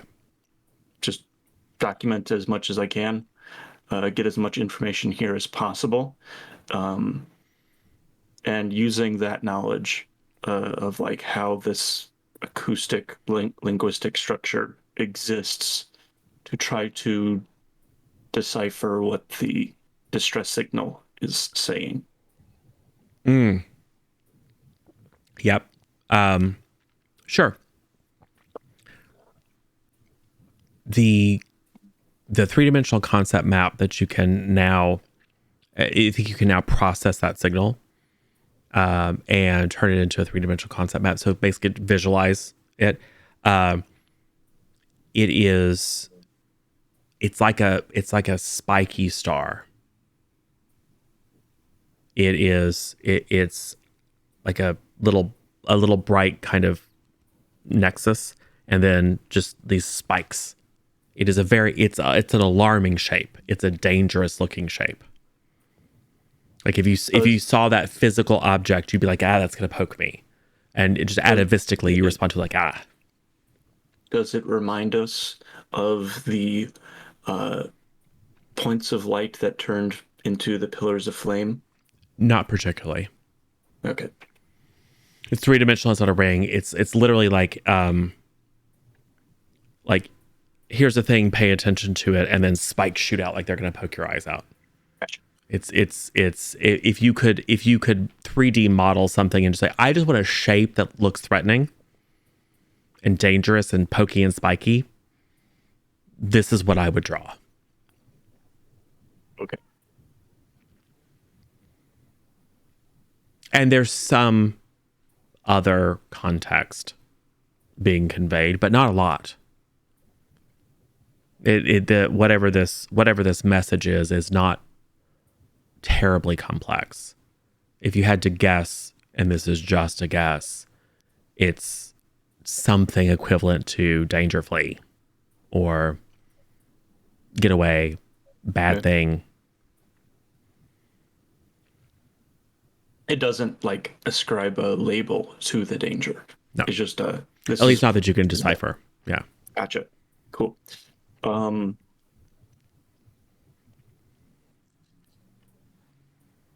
Team, do you think there's anything else that we can discover here? We got a fair bit of information already.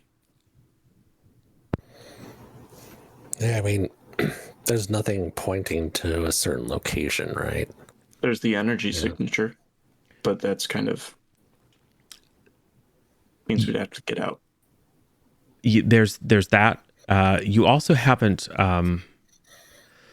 I mean, you've really kind of been very focused here around this central object / edifice.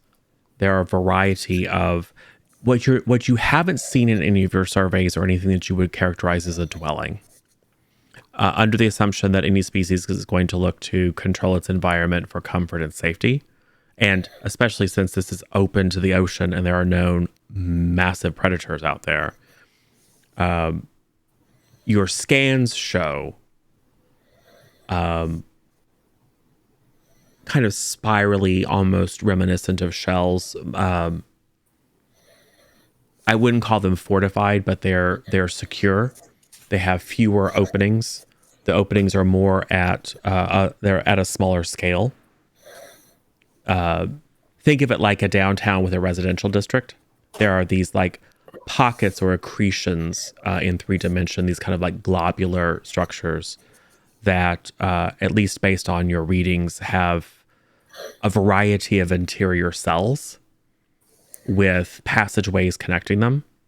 I mean, who knows? It could be storage units or whatever, but they appear to be designed for a more domestic purpose, whereas the facilities that you're looking at here seem to be more civic in nature.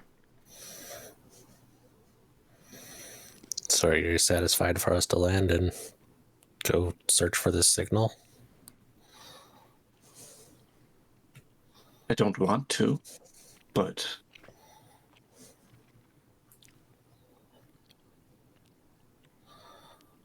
Poe, what do you think?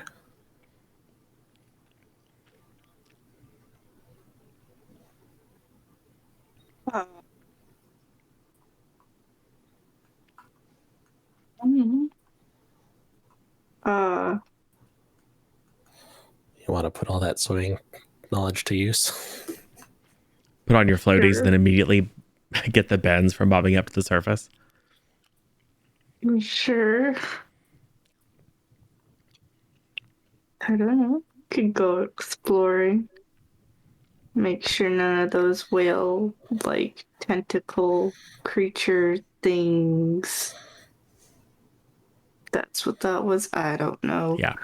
Come wandering by. Hopefully. The tentacle whales are very pale. They're Moby Dick-esque. If Moby Dick was the size of the Empire State Building or larger and had tentacles. Okay. Seems like your security officer, your security specialist is like totally fine with just like, let's get out of here. Let's swim around. It's fine too. Chris, I mean, there's still an energy signature. Yep. I'm sure Dr. Chase will like what we're bringing back. Jace would be very happy to get an image of the interior and any indication of any actual technology that these people might possess. So, gonna sit it down on the seabed. Okay. Now you know for sure the actual source of the subsonic pulse is this almost like it's like a bulbous minaret. It anchors itself down in 5 points into the seabed. There's a long kind of thin stalk, and then there's this almost but not quite spherical cap. And the material there, although it's the same kind of undifferentiated silicate substrate with organics mixed in, is thin and clearly flexible because there's some mechanism or something on the inside that's causing it to vibrate to cause the subsonic pulse. And that facility is clearly directly connected to and consuming power from whatever the subterranean distribution network is.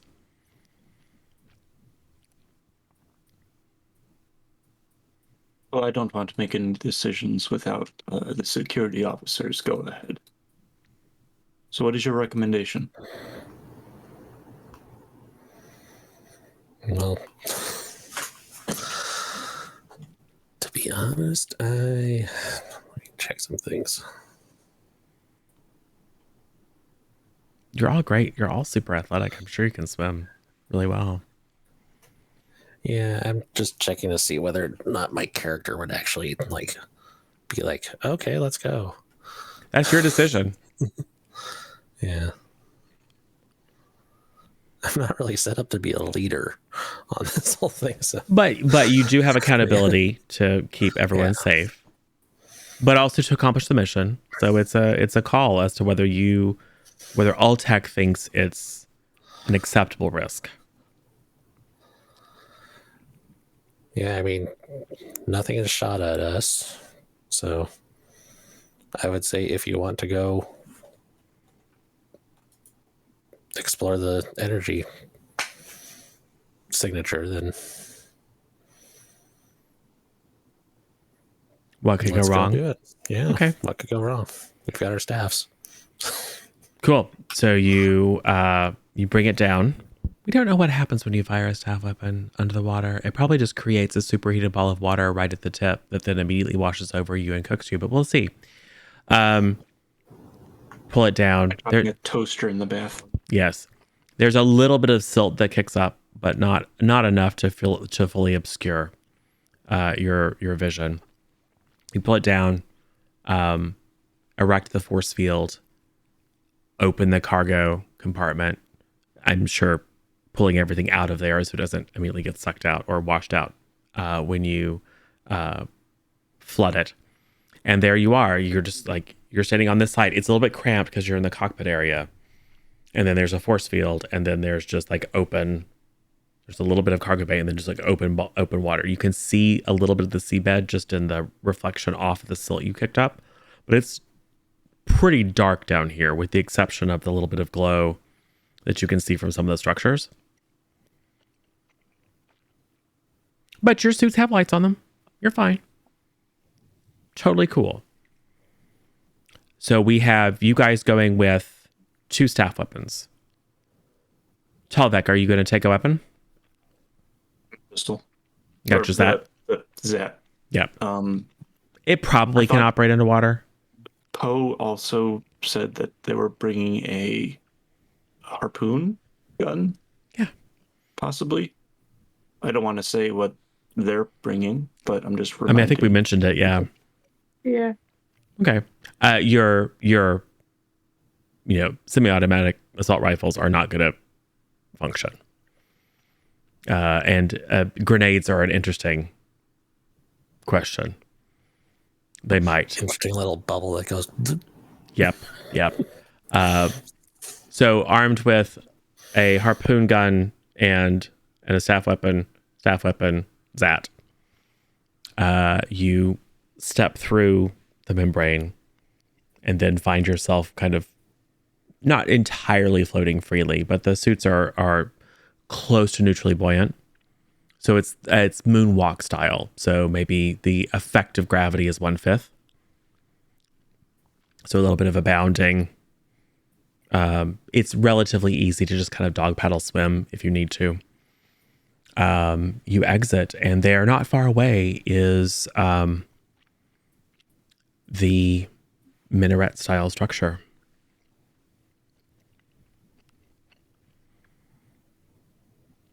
Well, after you. Alltech. To the radio or whatever. Oh yeah. Yep. Alltech takes point. Cool. Alltech, you all kind of have to swim up a little bit because the entrance is not on the ground, because why would it be? But there is an entrance.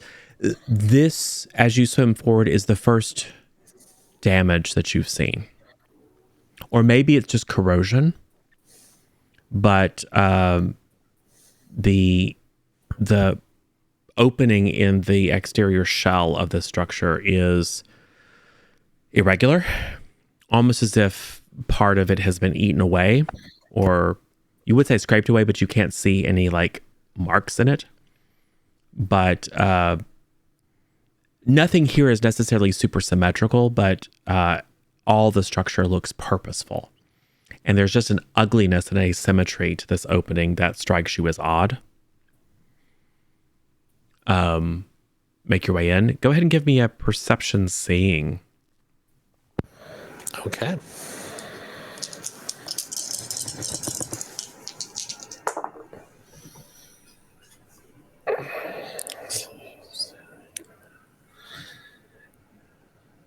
Got a 12.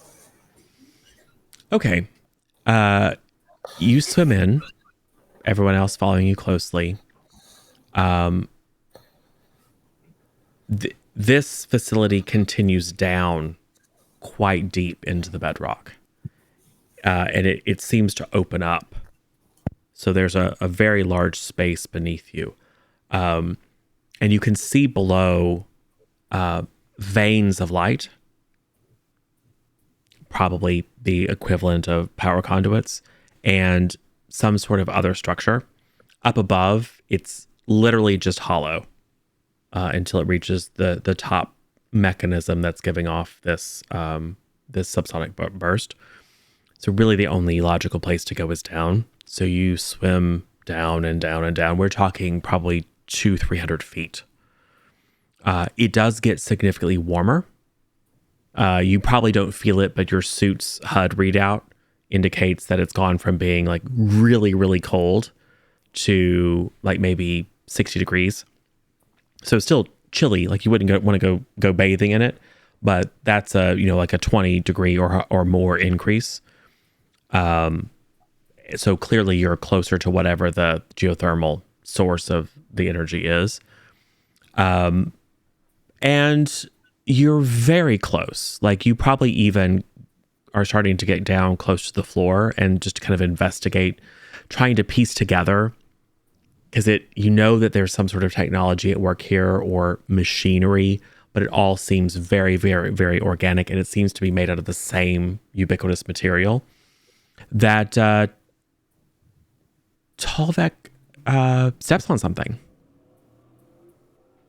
There's a little bit of you feel a little bit of a springy something under your foot, and then a kind of a crumbly, and this black, like a thin black cloud puffs. You kind of look down at your feet, and all you see is this thin, powdery, silty stuff kicked up. Yep. Great.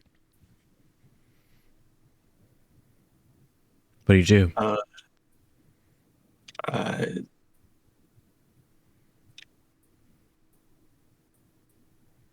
I don't know if my character would immediately assume they've been contaminated with some sort of fungal pathogen, but I mean, you're in a sealed encounter suit. It's a spacesuit.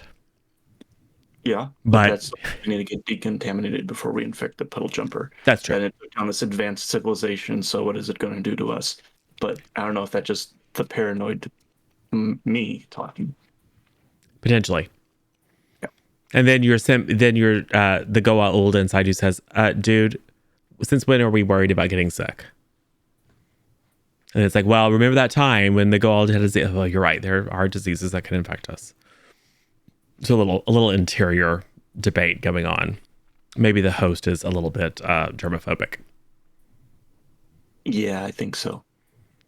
Poe probably just drifts down and starts stomping through this stuff. Because, I mean, come on.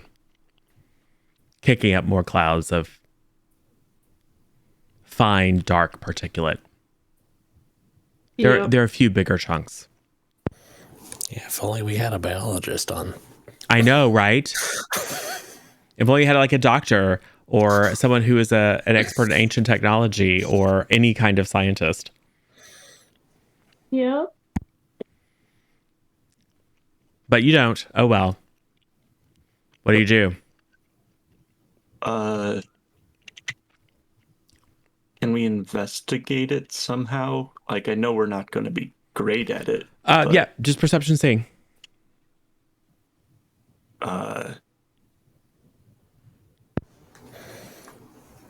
not bad. 14, Yeah. I think. Yeah. It's easier now that you like know what you were looking for. So I'm gonna say maybe you swim up a little bit and over to the side just to like get away from the clouds that are obscuring the floor, and then play the lights of your helmet down the floor. The floor is covered with, you're not sure what, like small pieces of fiber or twigs. I mean, there's no trees down here, but very small, dowel-like, stick-like, dark things. And they Does it go ahead. does it look like it's made or was made from the same material as the No. structures? This is Like some the sort of structures got sick or something? detritus that's like lying on the floor of this structure. Okay. The floor is made of that same ubiquitous material, so it's not stone, but this is some sort of debris that's just like scattered all over. You scan about for a bit, and it seems to be clustered. Like it's kind of all over, but it's like more concentrated into not quite piles, but kind of clusters, or like there's denser pieces. You aren't quite sure what you're seeing until you find the first skull.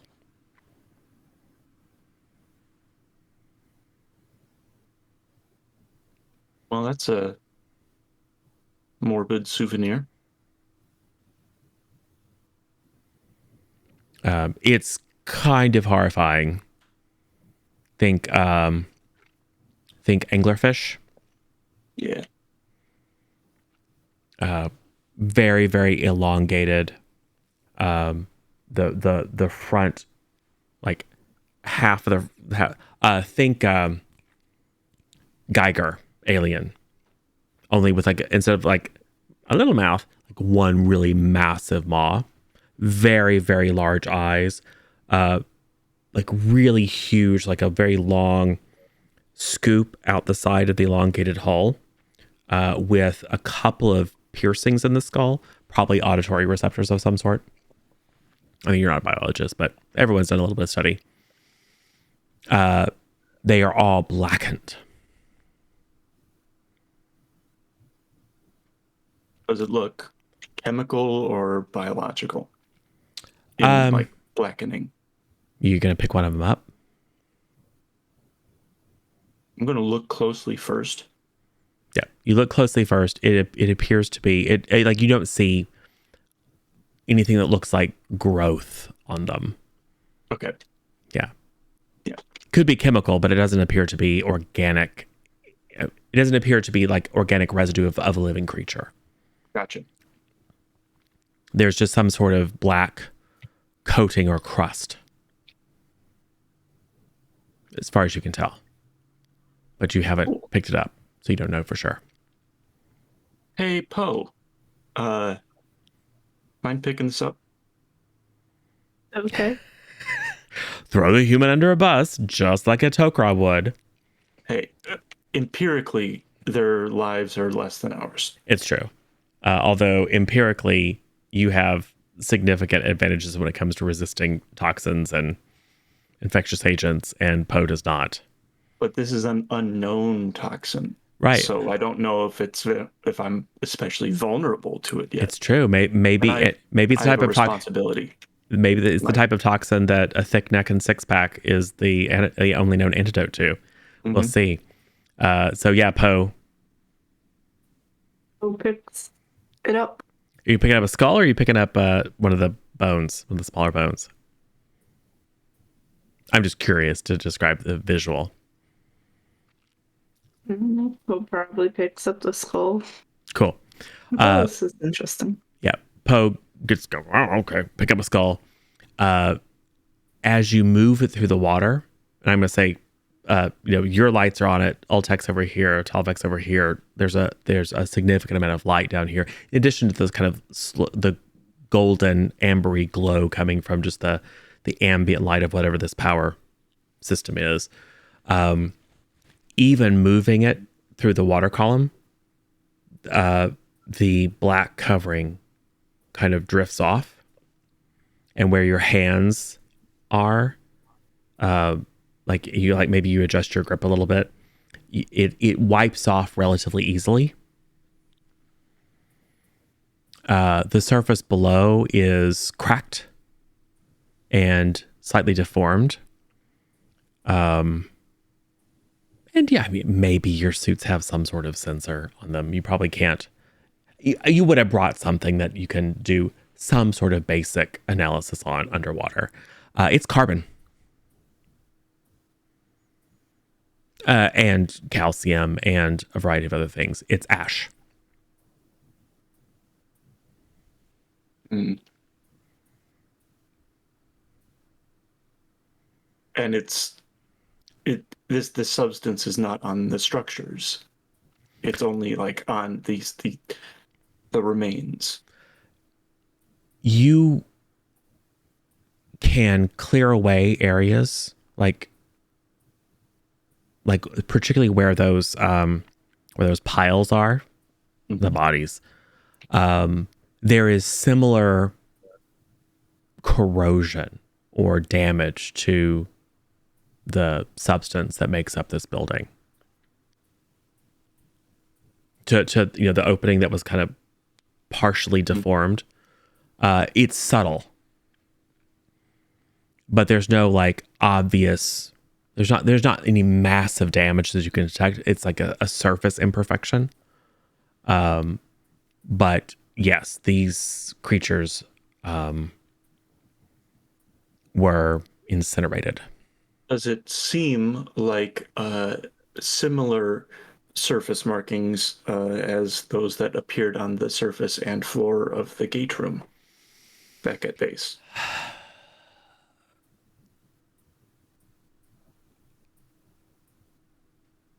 Maybe, but it's a stretch. Okay. I mean, I think just based on visual inspection, and you don't know what the properties of the substance are, but I mean, it's possible.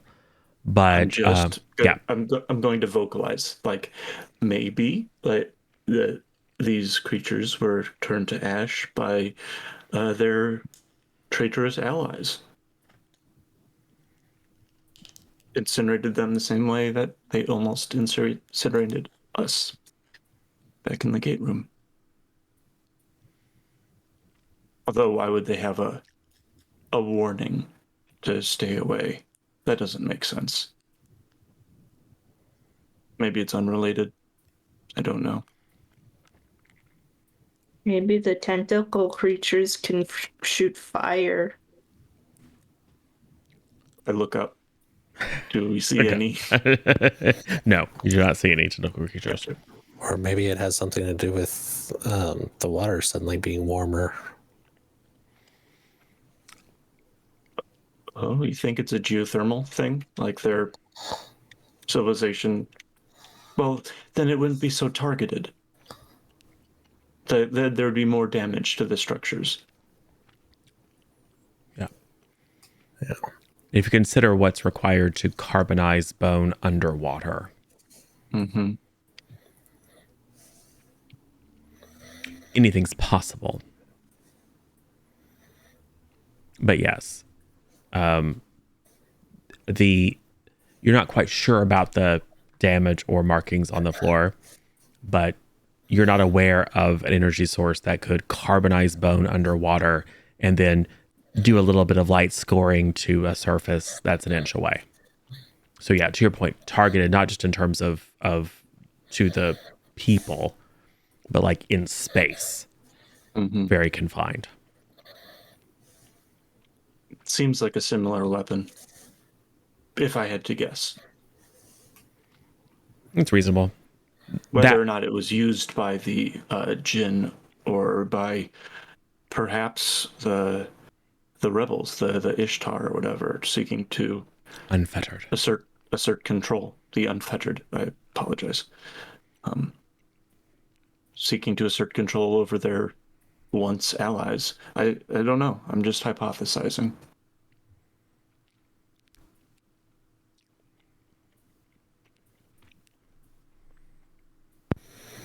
Well, Maybe do we they want knew to? too much. Maybe they had spicy Thai. They ordered with 4 peppers, but they got 5 peppers and they spontaneously combusted. It's conceivable. I know it's happened to me before. Restaurant. Right. Taco shell. Well, do we want to investigate the structure anymore, or do we want to head out? We've got plenty now. So. Do I feel like I'm missing anything? There's the energy signature that we still haven't really tapped into. you but like can, it's coming up from the underground. Yeah, like you can observe that because this substance is able to conduct heat and also energy, electricity, so chemical and electrical. It's entirely you can hypothesize that their geothermal plant is literally just roots of this material that go down to where there's a really substantial heat gradient, and the material itself then generates and transmits energy. It's, I mean, if you could find a way to make this work, this is amazing technology, and totally unlike even something as arcane as a ZPM. It's potentially, if you could scale this up, it's nearly limitless energy that you could grow on a planet. It's, none of you are scientists, but at least Talvek has the lifetimes of wisdom to realize that, like, during the lean times, the Tok'ra could have used this for sure. Yeah. And it's incredibly beautiful, if it weren't for the fact that it's littered with bodies. Well, you can clean those up. Yeah. It's a real fixer-upper. Every time I say I take a picture, I'm thinking I'm taking out a one of those old school disposable cameras. Let's go click. Yes. And then you take it back, and it's like, you can't use one of those underwater, dude. That's fine. It's definitely taking the skull back. Okay. Jace will appreciate it. I think Thinking of keeping it, but yeah, mounting it on your wall. Sky will appreciate it as a biologist. Sky, who stayed behind to better understand Rabile. He'll bring some of the bones for them, but like he's keeping the skull. Sure. I'd like to make sure that it's in some sort of sealed container. Yeah. So like any possible contaminants don't. Yeah. Sure. Yeah. Yeah, I'm sure you can, pop out. I probably have a jar back. Well, yeah, you've got maybe not containers, but you got like sample bags in a pouch that you can pull out, and so now it's this kind of gross, hard to see shape kind of floating around on the inside of this bag, because as you jostle it, all the carbonization kind of fills the bag. So now it's like semi-opaque. Just this horror image of anglerfish jaw occasionally as it gets close to the plastic surface staring at you. It's the best snow globe. Yeah, or the worst. You can take it home for the kids. They'd love it. They'd never sleep again. Yeah. But no, I think aside from the fact that it would take, a team of experts potentially years to investigate and start to fully understand the technology, the language, the culture. So you're certain you're missing a lot, but I don't think there's anything that would occur to Talvek as obvious that you could like make progress on. You have, yeah. Is there a Neptune base, keeping with the theme? Because we may create another. It seems like a good place for an outpost. For people who breathe water, yeah. Up top. Up top. Oh, got it. Yeah, maybe. So we don't have to keep going back and forth, all the time. Oh, yeah. Yeah. It's not unheard of to establish semi-permanent, like tent city kind of barracks and labs and things like that. And although the promontory that the Stargate is located on is not huge, it's certainly large enough. It's a little weird because the surface is pretty canted. But yeah, there's a significant enough area that you can establish a forward base. Yeah. I think I'd recommend that because there's a lot here to unpack. An entire civilization. Yeah, just take a bunch of photos and get out. Yep. So you sap it up. Bunch of bones. Grab as many bones as you can, which is a little bit morbid, but that's fine. And swim back out that slightly damaged opening, back toward your puddle jumper. Why didn't everyone give me a perception seeing, please?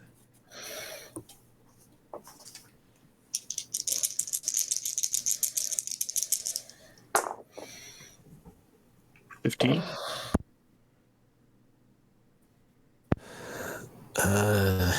Yeah, 15. 6. 13. Did anyone stunt? Oh, Cool. Well, it's not right away, but 15 is pretty good. It's effectively like a hard success. So they're not right on top of you when Talvek notices some glows, that little pinpricks of kind of blue-green light that are not attached to any of the buildings and appear to be moving relative to the buildings, moving towards you, in fact, at a rapid clip.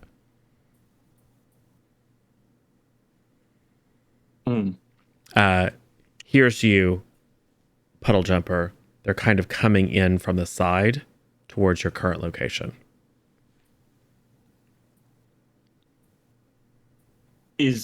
Are they familiar to me? They're little glowing specks of light. Okay, Blue green. great. So no. And there's nowhere to take cover. There's nothing to hide from. Buildings. The building that you just left. You're probably halfway from the building to the puddle jumper, but you're kind of out in the open. I mean, you could go over towards the sphere. You could go back to the building you came from. There's some smaller outlying structures. You could see if one of those has an entrance. And because they're moving at a rapid clip, I estimate that we wouldn't make it to the puddle jumper before You they might. Okay. Oh, Well, some of you might. Maybe all of you will. Well, I would like to book it towards the puddle jumper just to see if we have a chance. But what do you guys want to do? yeah, I'm booking it too. Yeah, my guess is once Talvek points that out to Ultek, Ultek's like, "Yeah, we go." I've already brought out my staff. Yeah, just cool. Does Poe see a shiny rock and decide to stay behind? No. Okay. No, Poe's gonna book it too. All right. Sure. It's very shiny. I would already like. got bones to That's take true. back. That's true. I would like everyone to give me a strength might roll. Uh,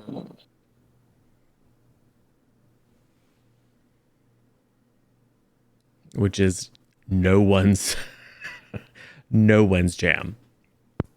I got 12. I probably should have done the symbiote skill, but I don't think that.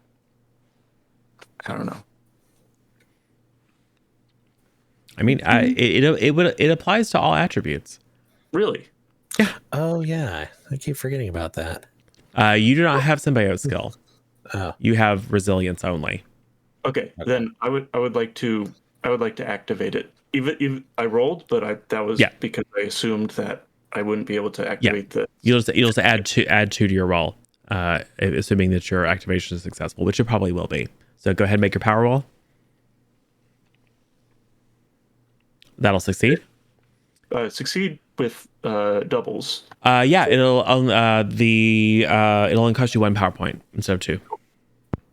Because your symbiote is also freaked out, so it's like, oh, you want me to dump a bunch of adrenaline and stuff into your system and make you momentarily stronger? Yeah, right on it, Chief. So He's got I got a 7 originally, so that would be +2, which is a 9. But I would really like to spend a conviction to just re-roll it completely. Yeah, do that. I'm sorry, it was strength plus toughness, right? It's strength might. Strength might. Okay. Might is the focus. It's even worse. That's an 8 now. Cool. That with- sucks. What did Ultek get? I got 12. Cool.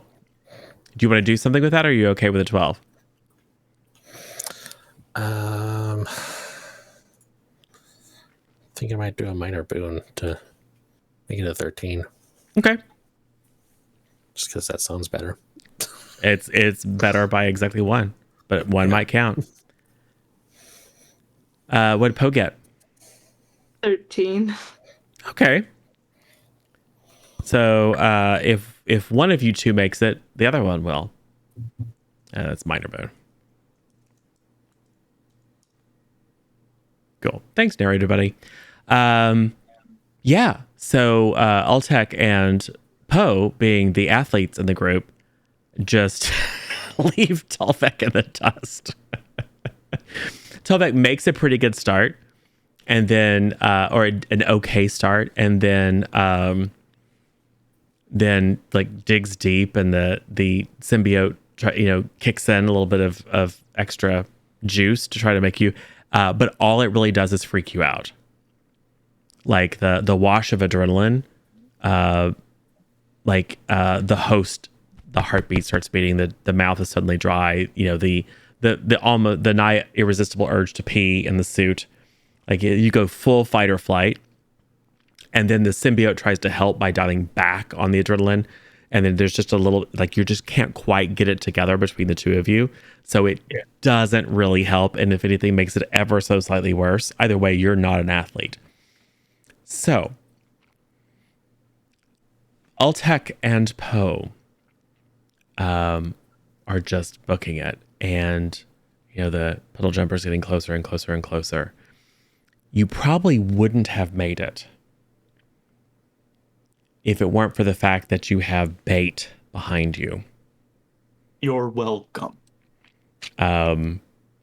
So the main body diverts toward Tolvek. So Poe and Ultek are able to just yank yourselves into the cargo area and splash through into the cockpit of the puddle jumper. Tolvek is outside. What do you do? I'm fine. I'll tell you what you see here in a second. Does the puddle jumper have weaponry? No. I don't think so. Maybe it does. I don't think it's standard I know a couple of the puddle jumpers had those like Yeah. Atlantean drone things. Oh yeah, they had the drone launchers. Yeah, but I don't know if that's like on all of them. Yeah, and I think probably those are being reserved for the next time Earth is nearly destroyed, Exactly. and you didn't requisition them. So Yeah. yeah, probably not. No phasers on this shuttlecraft. Your Well, your docking your rear hatch is, however, open, and even through the hatch, you can see not all of them went after Talvek.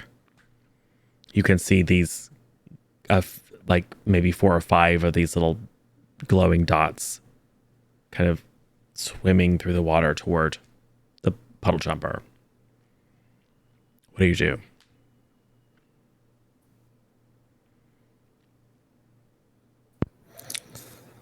Well, I don't know about Poe, but I think I'm going to open fire on him. Okay. You start firing staff weapon up the back. Yep. All right. So you two line up. The flanges open up. The little line of energy to show that it's ready to fire pops up. Talvek. These forms, and it's almost like they're staying out of your light. You just see dark shapes with these little glows. They rush towards you and then split, and then start to circle around you. You're whipping your light around, and you see, they're not huge. anglerfish people. Yeah. Okay. Very long, elegant limbs, almost like very flexible flippers on the end of their limbs. And the glow is coming from not a little fish hook or fishing rod kind of projection, but there is some sort of bioluminescent nodule kind of between their eyes, and they swirl around you. What do you do? I radio my friends and say, "Do not fire," and I hold up my hands Do you stop where you are? in a non-threatening gesture. Yeah. Okay, go ahead and give me a communication persuasion roll. It's nonverbal, but it's still communication. Oh no. There are things. There are things. I would like to re-roll that one, if possible. Maybe the one. I don't know. It's a 14 as it is. That's not bad, It's not bad. but it could be better. It and it might be the worst. So We do have we have one major boon left, apparently. We have 3 minor boons.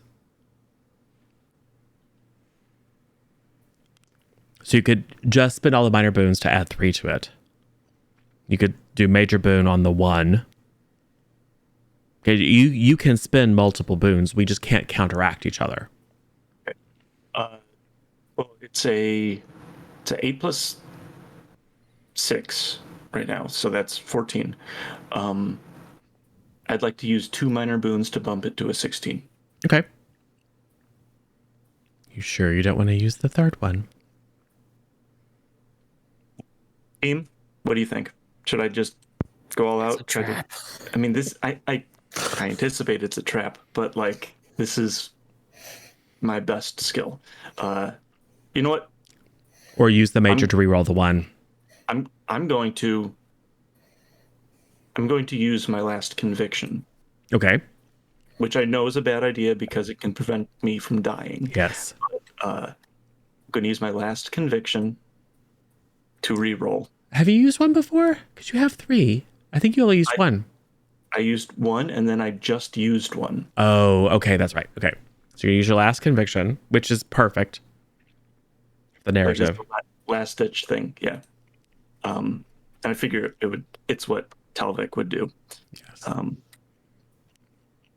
I'm just going to re-roll. I'm going to hope I get it better than a 4 in the middle one.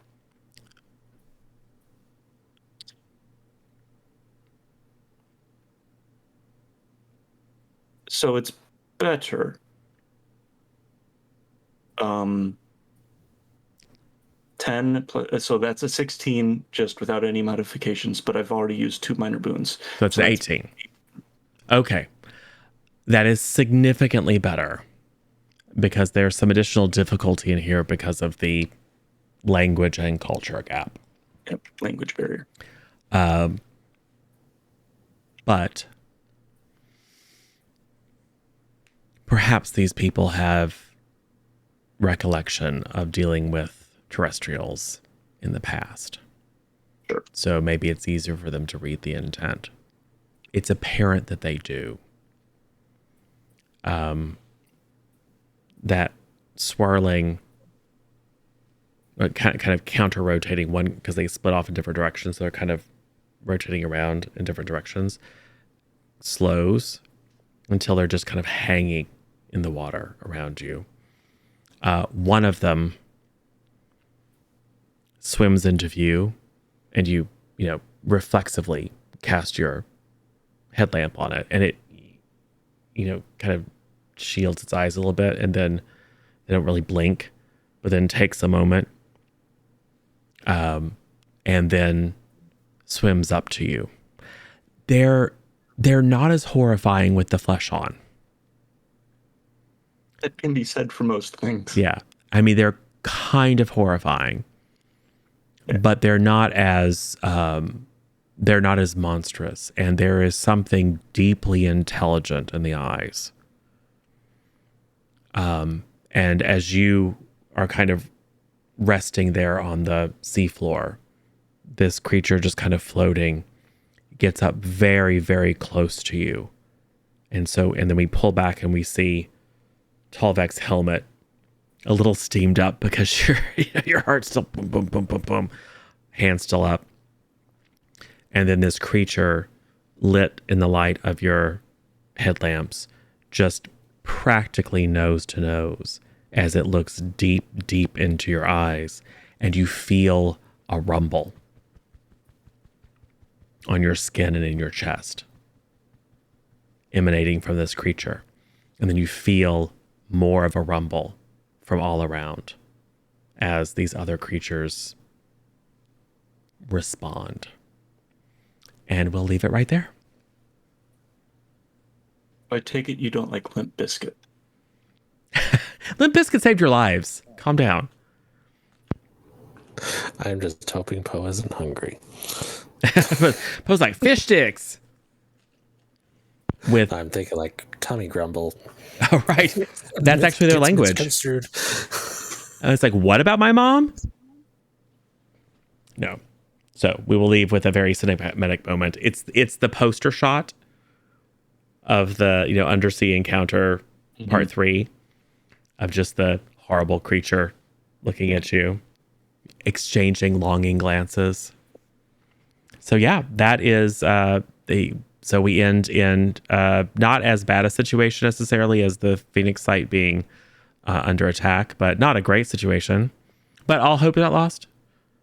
They didn't fire immediately, so no, not hope is not all lost. Well, we haven't as Poe and Ultec haven't actually. You told them not to fire, but we don't know if they are going to. Yeah. So this could still go terribly wrong if like one of them accidentally hits the trigger. But for now, no one is eating Talvek yet.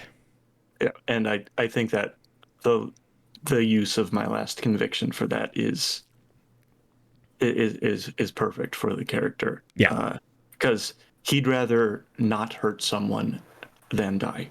Yep. Yep. Lovely. Severian character. Cool. Well, thanks everyone. And why don't we do the thing where we let people know who you are and where they can catch you next. And while you're doing that, I'll look and see who we should raid to. I'll actually think of it first this time. Duck. Okay. Yeah, I'm Duck. You can find me over at twitch.tv/duckdc. Duckwork. I run a D&D game focused on mythology and folklore every Wednesday night. Michael is a player, a absolutely normal human with just a way with words. I hope Talvik doesn't die, but we'll see. Oh, what about you? Hi, I'm Sin, or Potato9_juice on Twitch. I stream occasionally on Twitch. I'll do better. I run a masks campaign that may be starting up at some point soon because I have the first episode planned out and we've been talking about it a lot, so that may be coming up. But speaking about the fish creatures, if you like mermaids, you like art of mermaids, check out my Instagram at rnotart, that's RNOTTART, where I'm gonna be drawing mermaids for all of May, which it may not stop partway through to take a break to do stuff, to do other stuff, but I'll get back to it. It's fine. I have 7 done. It's cool. Yeah. I lost my train of thought. That's fine. Poe's doing good. Yup. He's still lost. Yeah. Boyo. Hi, I'm Herboyo. You can find me on Twitch just in random chats, and also here next Thursday. Excellent. And I am Zero or Zero Daylight or Michael or DM or GM or in this case System Lord. I run games here a couple times a week. As Doug mentioned, I show up every Wednesday over on his channel, and occasionally am over at folks like my friend Kelly's channel to play various different games. Most of what we do here is not D&D. We do a little bit of it, but we generally prefer either smaller games, less well-known games, the Powered by the Apocalypse games. We love the Modifius 2D20. I just got my shipment of the new player and GM guides for Star Trek. So I'm anxious to rip the plastic off those and take a look. And I just got a new supplement for Dune. So very excited. It's an adventure, so we're not going to use it, but I'm very interested to read it. Because we definitely have to revisit the Dune universe because it seems to be very popular on the YouTubes. So speaking of YouTube, you should head over there. That is cpluscontent.tv, which is just a fancy vanity URL for youtube.com/cpluscontent, which is our YouTube channel. Everything that we broadcast live here shows up over there roughly 24 hours later, and it's nicely organized by genre. So if you like sci-fi like this, you can check out our sci-fi playlist. If you like spooky, you can check out Spooky. If you like masks, you can check out our Teen Justice Academy playlist. And we have a fantasy one. And kind of as we build our catalog, just getting those diversified by theme. So go check that out. Please go ahead and drop a subscribe over there. It's free. And if you want to, you can click the alarm bell next to the subscribe button so you can be notified when new content is available. Because although they do stream relatively frequently, people have lives. So we're very happy to have you join us live, and we're also very happy to have you catch up on the YouTube. What other things about it? Yes. The other way you can connect with us and find out more about what we're doing and even influence the kind of games that we play is to check out community.cpluscontent.tv. That is our Discord channel. Head over there, talk to these wonderful people, share pictures of your dice, your book collections, nerd out about various different IPs like this one and Star Trek and Star Wars and all the ones that we love. Check out a lot of Sin's amazing fan art in the fan art channel. That's some wonderful character art. We have a number of really awesome artists in the community, which I steal from liberally. And yeah, so please, if this is your first time or your 5th time or your 50th time, if you are not connected with us, please do. And we are going to go see, how long has he been live?